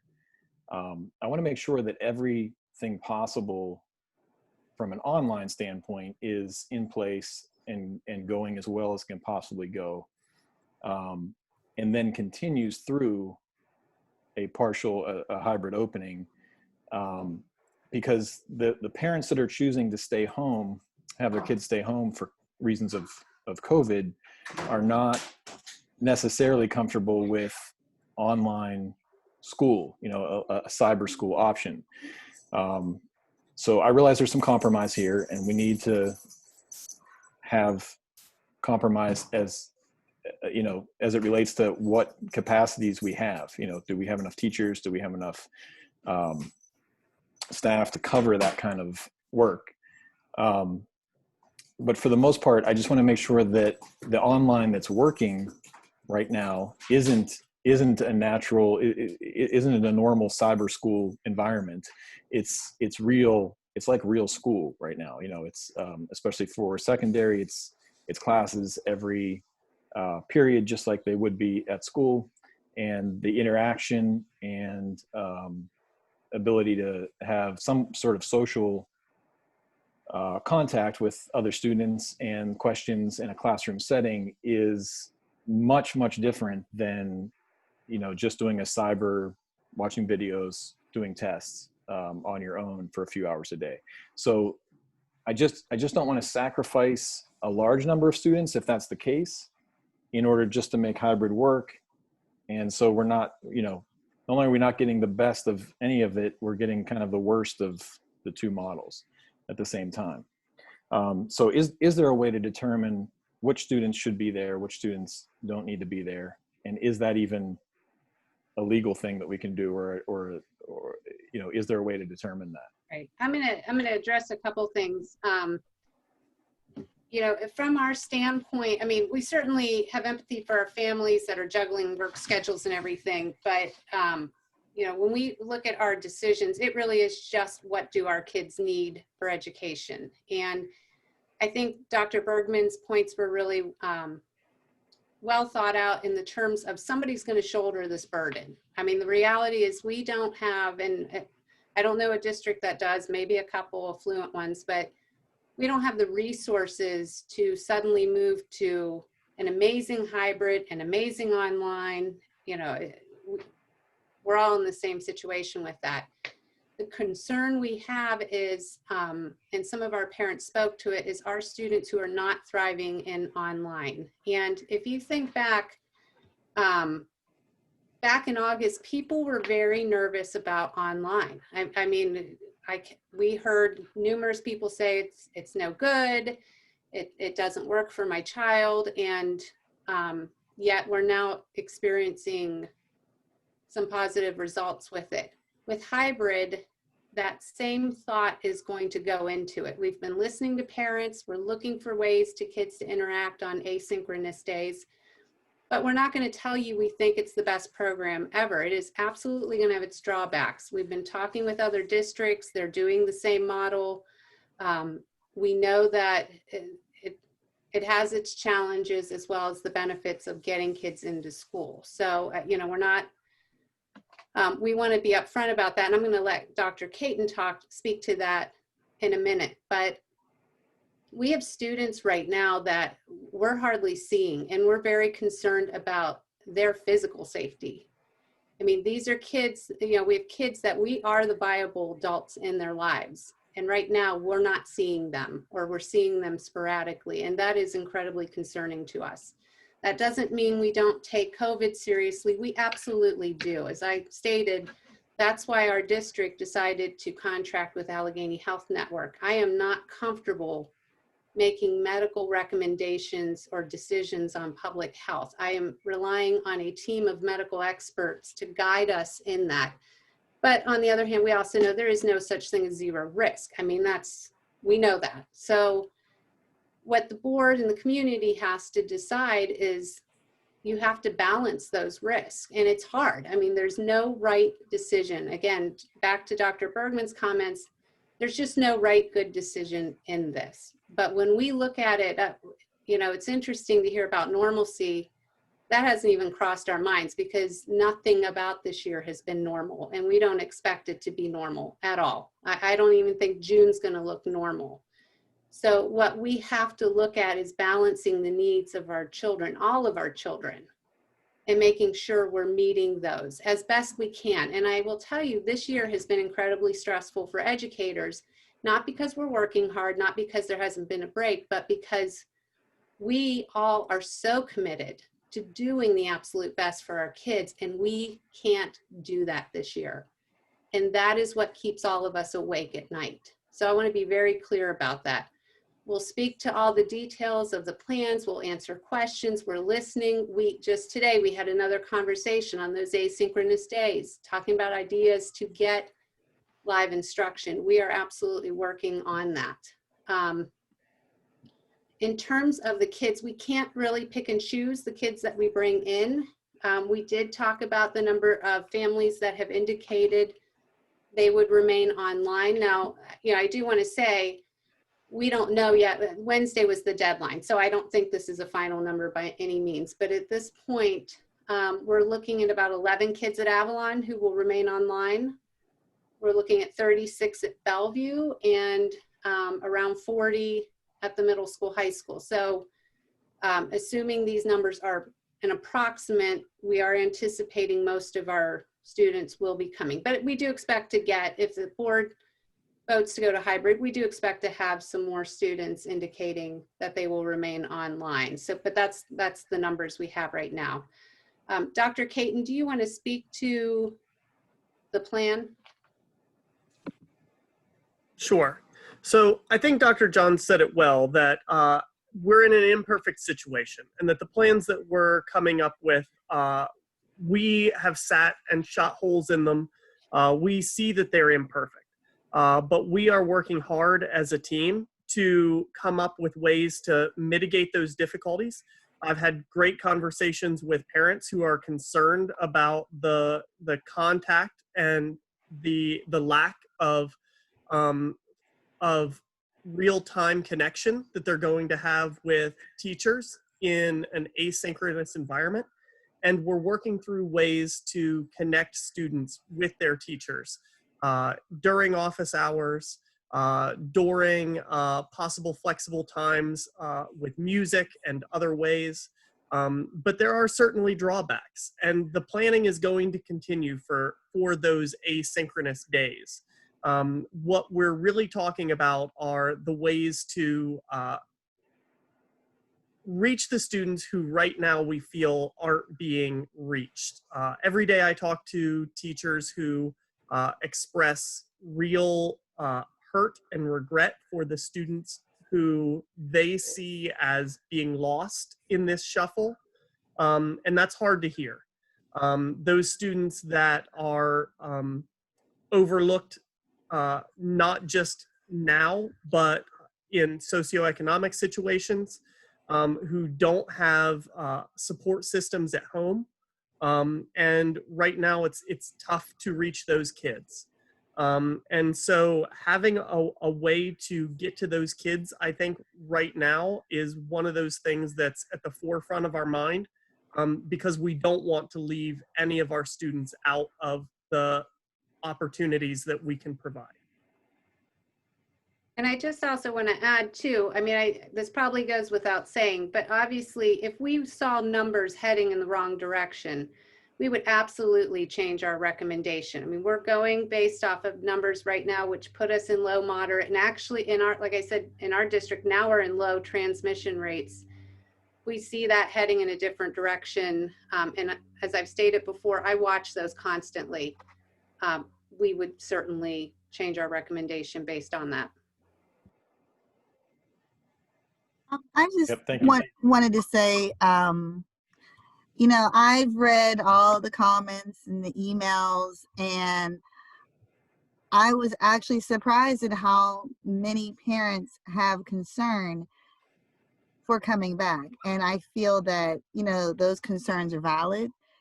And I personally, I have reservations about going back for my own children. I do have a first grader who is autistic, who absolutely abhors online learning, but we're making it work. I understand the frustrations. I fully support some kind of plan for IEP students or special needs to come back in, but I do feel that there needs to be a voice for all the parents and families who are just not comfortable with coming back yet.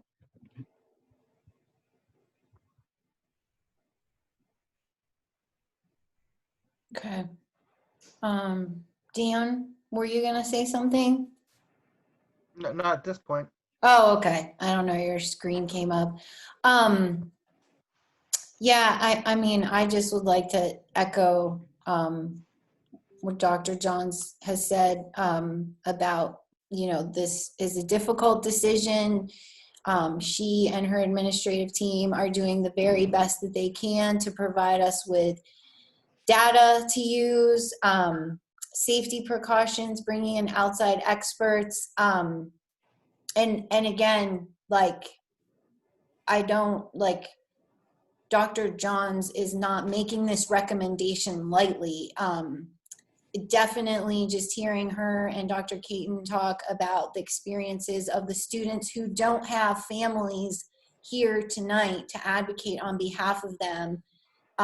That's something that really touches my heart. And in this particular situation, I am, you know, I'm advocating that we go ahead with Dr. Johns's expertise and her recommendation. She does not ask us to just follow her blindly or seeing clearly out, like rarely do you come to us and say, hey, this is what I'd like you to do. And so for me, because of that, if you're making a recommendation and you're asking us, you know, to follow your recommendation, I think that's really valuable. And you wouldn't be asking us if you didn't feel passionately about our vulnerable students without families to advocate for them.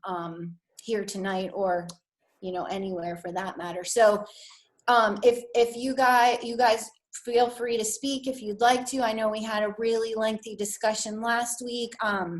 I'd like to thank all the parents who had emailed us. I tried to get back to everyone. There were a few people who emailed us late last night and today that I didn't have a chance to get back to.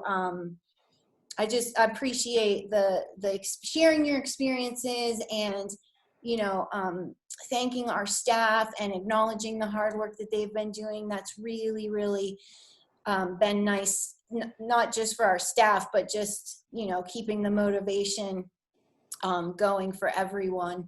So I just wanted to give a shout out to all the families who did get in touch with us and share their experiences and concerns. But yeah, so I don't know if you guys might be okay to just do a vote and see where we're at on this plan. And then just to clarify, plans will be shared, adjustments will be made. It'll be something that we're talking about, and board members were updated. I'm assuming, you know, updated in the weekly review and probably like 3 or 4 times during the week. And, you know, parent communications. So if numbers start to rise and we fall out of the allowable guidelines and we have to stay online, that's not really a decision that we're going to be making for ourselves. That's recommendations, guidelines, and data provided by PDE and the health department at the state level, and then of course the health department at the Allegheny level. So please know that we are not just deciding this as medical experts here in our community and as school board members and administrators and teachers. We are following guidelines that are put out. So I think that's where it's at. So yeah, if you guys are okay to vote, I think that's where we should start. I don't want to dominate the conversation, but I did want to have a couple more questions answered. Sure. So we're saying 90% of the students right now are going to be back in the hybrid plan. Does that seem like that seems like an incredible number to me based on the survey that went out in August that said, I think 60% were not comfortable going back.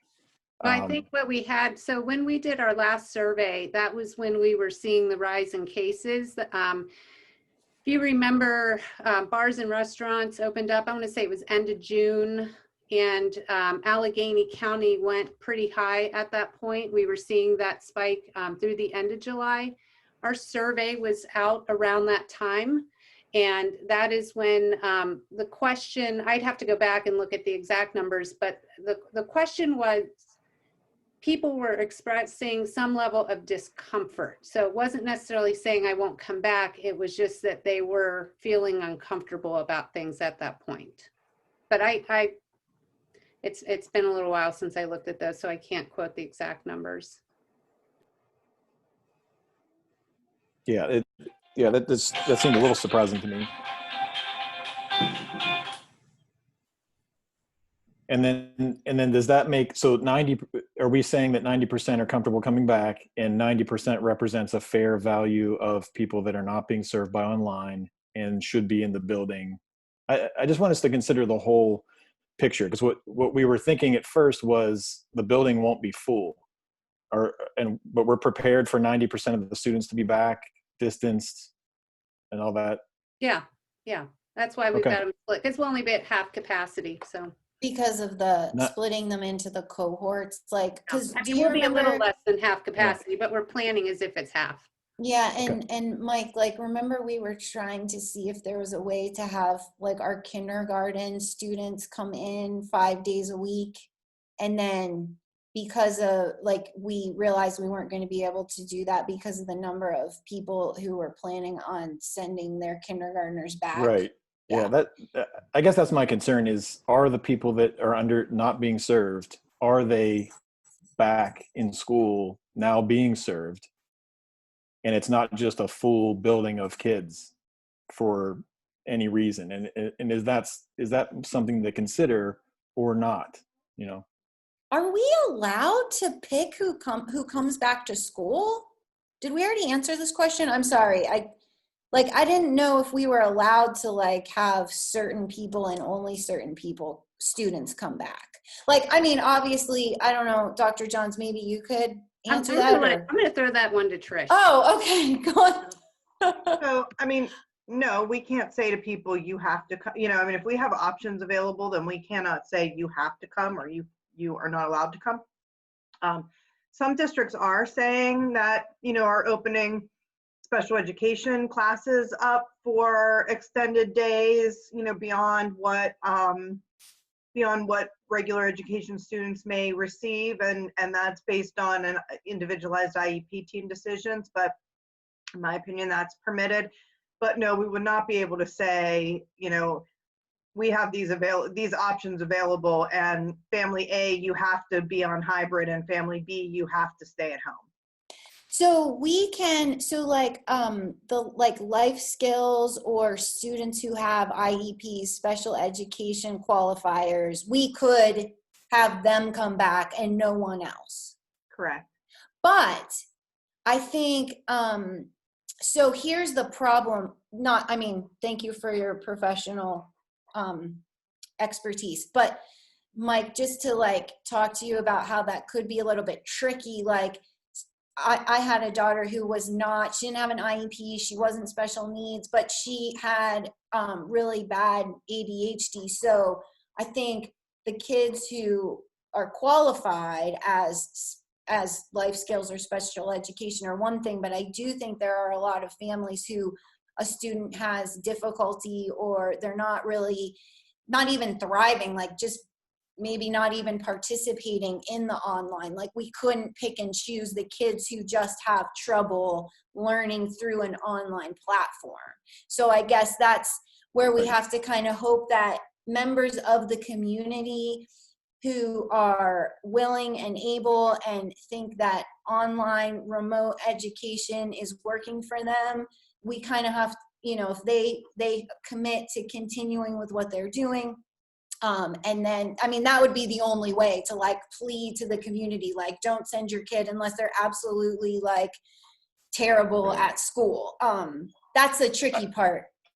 I guess my bottom line was we are limiting things in a certain way by saying, if you're comfortable with how things are working now online for your child, we're going to shake that all up and change it.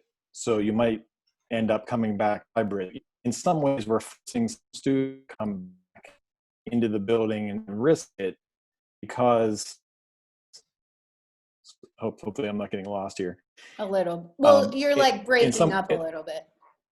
In some ways, we're forcing certain students to come back into the classroom that may have decided to stay online under the current model, which will then change in November. So I just want to be sure that we're comfortable with that too. Yeah, and I think that goes back to like Dr. Johns, Dr. Caton, and I think it might be Dr. Bergman talking about how, like shouldering the burden, trying to get it. Nothing's perfect. We don't have unlimited resources. Maybe like, and again, I know we'll be updated by Dr. Johns along the way. Like if more students do opt to stay on remote learning only, that might free up some resources within the district. And one of the reasons that, we wanted to have the building subs, some extra building subs and some of those different things was so that we would have more hands and resources available so that we could continue with our commitment to providing the best experience possible for every single family. Obviously we can't do that. We're small, but we're not that small. And then just one other thing real quick, Dr. Johns, as far as it comes to like parent resources and things like if like we can't have members of the community like volunteering to teach, right? Like that's not something that is like legally allowable. Not in an official Not in capacity. official capacity. Right. Okay, because Yeah.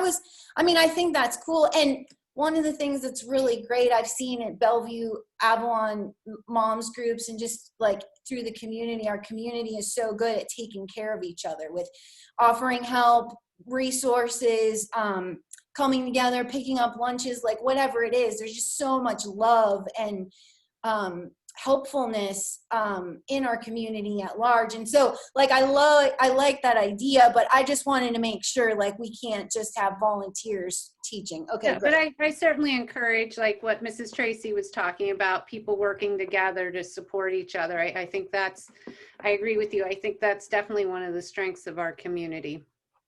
Yeah, it's really shining through like over time, which is really inspiring as well. Okay. All right, great. So yeah, I mean, we have to trust our administration and our faculty and staff and just know that they're going to do everything they can to make sure the remote learners and the hybrid learners and every other kind of learner in between is getting the best experience that we can give them. So anyone else have anything, or are you guys okay taking a vote?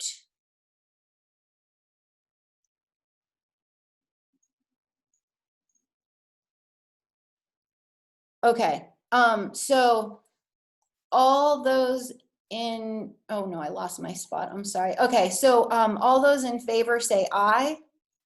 Aye. Aye. Okay, opposed? No. Okay.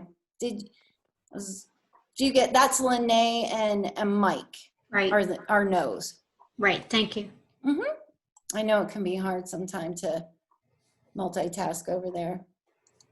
Okay. All right. Now we're at items for information.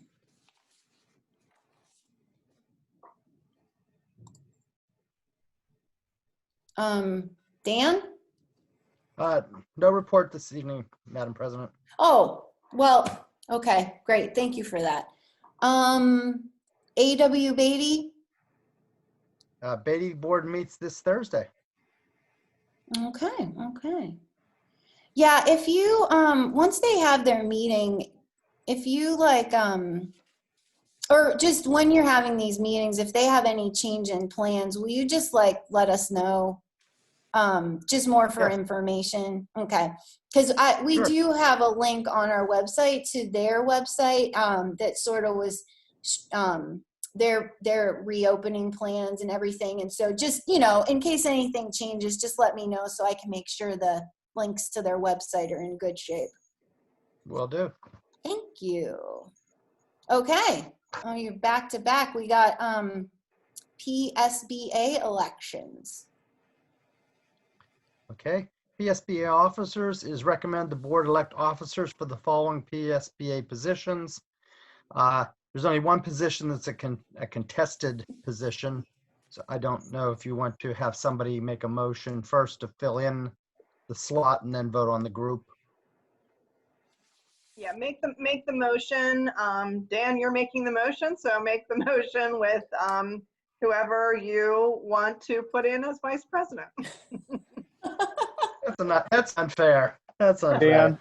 Dan, I'd like to encourage you to put Dan O'Keefe in for the vice president part there. I second that encouragement. Listen, it's like officers. You're allowed to vote, board officers at reorganization, you're allowed to vote for yourself. Okay. I make a motion with the encouragement of two board members to nominate myself to fill in the slot of vice president on this motion. So moved. And to add, Laureen, and to accept the remainder of the slate as presented. Oh, you want to do that way? Okay. Yeah. Okay. Sorry, Amy, as you stated by moved. Trish. Yeah. Yeah. Okay, Dan moved, Amy seconded, correct? Yeah. Correct. Okay, great. Okay, all those in favor say aye. Aye. Aye. Opposed? Okay. And PSBA Insurance Trust trustees. I I make a motion to elect the candidates for PSB insurance trustees, the two persons listed, Mike Fascinetta and Marianne Nail, for the two open seats. So moved. Second, Jen. Okay, all those in favor say aye. Aye. Aye. Opposed? All right. Okay, so it looks like we have some dates to remember here. Committee meetings. That's about all we've got going on right now. And so I would like to make a motion to adjourn this meeting. Amy, Second. sorry. Oh, I'm sorry. I guess old and new business. Oh, old and new business. Okay, sorry, I got distracted by the items on there, so go ahead. That's okay. We were kind of going a little bit back and forth with this, and I just wanted to bring it up. Yeah, I really think we need to resurrect the personnel committee, and not just as an ad hoc or like when needed. So I just wanted to put that out for discussion. You know, we have a couple big positions coming up to hire for, and So just real quick, Christine, just to kind of get an idea, like, so we had a personnel committee where representatives from the school board sat in on actual interviewing and like was part of that. And then I think we as a board had kind of been working towards getting out of being involved in those day-to-day operations and moving more into a governing role, because you know, it's hard if you tell your superintendent we're going to evaluate you and we're going to decide whether you've done a good job or not, but then board members are going to like you know, sort of impact those really detailed things. That can be counterproductive and difficult for the superintendent. But so were you hoping, and Shannon, you can jump in too, but Christine first, were you hoping to get the personnel committee back together so that board members would take a more active role in the interviewing and hiring and like process? yeah, I mean, not for teaching. I know that was changed before my time came on, and I totally agree with that. I mean, I'm happy to meet, you know, interviewees, but I wouldn't obviously have any educational, pedagogical, you know, basis to evaluate people. But no, I think that it's come up before, just when we talk about budgeting, that I think we need some tighter understanding around our personnel, just to understand, like if we say we're going to hire a secretary, we say, well, how many do we have? Like, I feel like we should have that at our disposal. And I do think it's the role of the board, especially when we're talking about hiring administrators. So I don't think it needs to meet monthly, but I just think it should have some regular cadence. I just think it's a weakness that we just bring it together ad hoc. I mean, do you agree, Amy, that the board, Christine, this may have been before your time. The board spent a lot of time looking at how to handle personnel. And the agreement was, we actually, in the operations manual, took a lot of time to detail those processes that we would go through. Like you mentioned, obviously we'll have a high school, you know, we'll have a principal position opening up. That is detailed in the operations manual of how that should be handled. The other piece of it that we did with Tom Templeton was talking about the information that the board wants with personnel decisions. So for example, we agreed upon that I would, when we're doing, let's take a teacher search, I tell you how many candidates applied, where we sourced them from, I share the interview questions, and that is where all of that came from. So if we want to change the information that is provided to the board, I don't think you need to create a committee for that. I think that's just a discussion with the board to say, when we're going to hire a secretary, this is the information that we agree upon that we would like ahead of time, and we can certainly provide that. So, but that's where I think that may have been before you were actually, right before you were on the board, we had those discussions. And that is where the governance piece comes in, is looking at, okay, this is what the board needs to know. And we can have those discussions. I think that's a full board discussion. I don't think you need to necessarily have a committee to do that.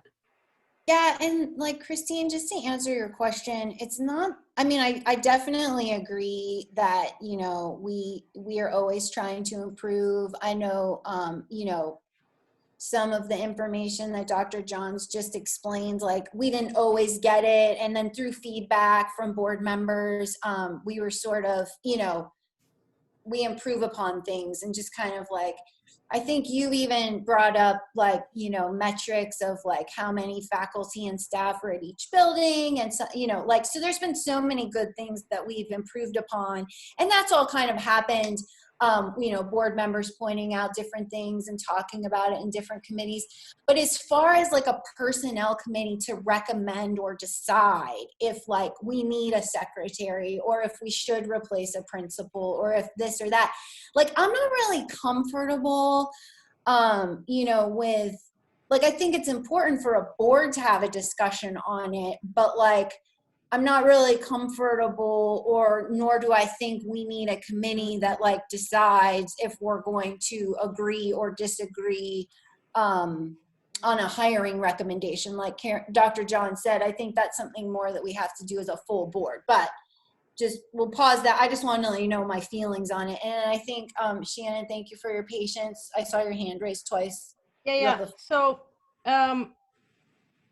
I do not think that it is in our interest to try to get down in the weeds, and we don't need to sit in on interviews, etc. We have a better interview process than we did when we tried to get somebody from the personnel committee to be able to sit on the interviews. So I don't think any of us want to do that, and that is not what comes to mind first to me when we talk about whether we need a personnel committee. But I do think that it would be useful for us to have some group of board members or to talk about it as a committee of 9. I don't really care so much about that. But to talk about general philosophy about not I think you don't need a new secretary here, or, you know, why don't we have an additional coach there or whatever. That's not what I'm talking about. But I think that's the administration comes to us with a recommendation and tells us what they need a person to do, or that they don't need a person to do, so we're going to shift resources or whatever. I think the administration is doing a fine job of doing that. What we are not getting is the sort of long-term, big picture type stuff. You know, what's our, and so, I mean, Christine and I we're probably not going to have exactly the same view of what a personnel committee would be about. But I do think that the model that we had when we were anticipating that, you know, this was when Reggie was still superintendent. It was Dan and me and Cheryl were a committee that we were drafted by the rest of the board to look at kind of like where we were going to go as a district from there, knowing that we had about 18 months to 24 months to make choices about positions. And we then said to the superintendent and the administrative team, you know, we think going forward, we would like to save this kind, you know, we think that we can probably save a position, and that would generate, because we think, you know, because population had declined over time, et cetera, et cetera. We think we can save a position, and that would save us this amount of money. And let's talk about, you know, we think these are the functions. Do you think they can be redistributed this way or that way? And the administrative team met and said, we understand your concerns about this, but let me tell you why doing it exactly the way you're suggesting is going to cause us issues in terms of our ability to meet the needs of our students, et cetera. So how about we do this instead? So certainly we don't need to meet every month, but in terms of sort of big picture-ish type things, I think having, you know, a meeting at least once a year that's specifically directed to personnel. Again, it doesn't have to be a separate committee, but it needs not just to be about finance, because personnel is not just about how much you cost. It's also about how many services you have to deliver, and whether you can do that, you can meet the needs of your students and your employees with current staffing levels, with different staffing levels. One of the things that we used that committee to do was also to find out about our sub policy. What subservice did we use? Was there a more effective way? Did anybody have any thoughts about that? Explain to us the philosophy of it. And we have since changed, not just because of our committee involvement there, but because we had a conversation. Those of us on the board understood better how we got subs and what the challenges were. And then people had some suggestions, which we passed the administration, and the administration could then come up with the details on how to meet those needs and report back to us. So I do think at a higher level of sort of long-term planning, it is not that I need to tell you how many second grade teachers we have, but I'd like to, like, what does the administration think is the appropriate teacher-student ratio under ideal conditions? And what kind of trade-offs do they think that we should make? And some of those are policy, right? So like, well, we could trade this for that, or there's this other thing, and here's our general philosophy. So having at least an annual check-in on this, I think, and I just as soon do it as a committee of the whole, but since it's a personnel matter, personnel matters don't necessarily get discussed in public. So I do think that Christine's concerns are reasonable, and I think that having shifted personnel too far away from education, as you know, I think has not worked particularly well. So I think either once every 6 months or maybe once a year to sort of take for a stock taking is what I would recommend that we do. And then Christine, just, I know like we don't always agree on exact details, but like generally speaking, is that kind of like what you were thinking about, like getting some more data and some ideas of where the administration feels different levels of appropriateness? Like, is that what you were thinking this committee would kind of do? Yeah, I mean, I just think there just needs to be one just to have the conversation, not just as, one-offs as needed. Here I mean, and there. we've said we kind of struggled with even just like some of our reporting, like through no fault of our own, that we're not able to get, some, what I would call some pretty standard, type reports, that maybe we can get those once a year and then talk about just, where we're at, and, and it wouldn't necessarily need, I mean, we do have to be mindful, but, it would be areas of like, like positions that maybe could be utilized more effectively, but also areas that like maybe there's a weakness and we don't really have personnel in the building to, fulfill that stuff. So it wouldn't necessarily have to be like, how do we make our personnel more efficient? There might be some different back and forth there. That's good to hear. Thank you for clarifying. Just real quick, Trish, given that, so like, I feel like the one thing that could be a little tricky with this committee is like talking about personnel in broad strokes, but then like I could easily see that sort of getting down into some more nitty gritty stuff, like accidentally becoming things that would probably need to be executive session. Do you have any school districts that you work with personnel committees, and like any advice? Well, I mean, a lot of districts have personnel committees. Most of them actually, meet an executive session if they are talking about, I mean, you have to keep in mind the difference between personnel philosophy, which is not an executive session. And sorry, of course, now's the time my dogs feel like they need to run into the kitchen. Personnel philosophy, which, should we hire more people? Some of the things you guys were talking about, that's public discussion. If you start talking about people, that's executive session. So, committees are permitted to meet an executive session, just as the committee of the whole is permitted to meet an executive session. The board as a whole in their meetings are allowed to meet an executive session. So committees are permitted to meet an executive session as well. So, I mean, that would really be the administration, kind of, whoever's there needing to be on the ball, and the committee chairman needing to be on the ball of, this is actually discussion of people versus this is discussion of a personnel philosophy. Okay. All right. Well, thank you for that. I think maybe just, I think this is something to consider.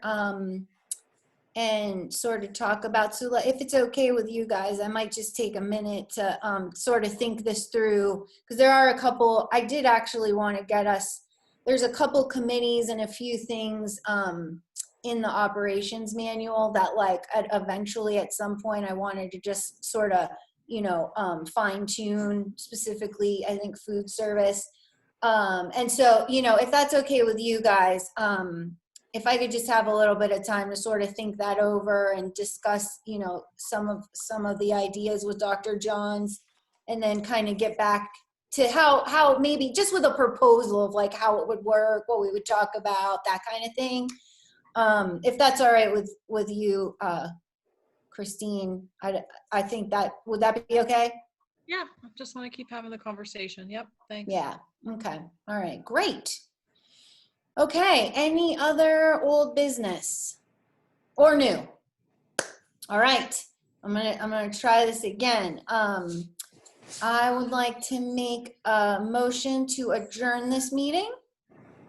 Second, Jen. Second, Jen, okay. All those in favor say aye. Aye. Aye. All right, thank you guys, and thanks for coming, audience, and have a really great rest of your week.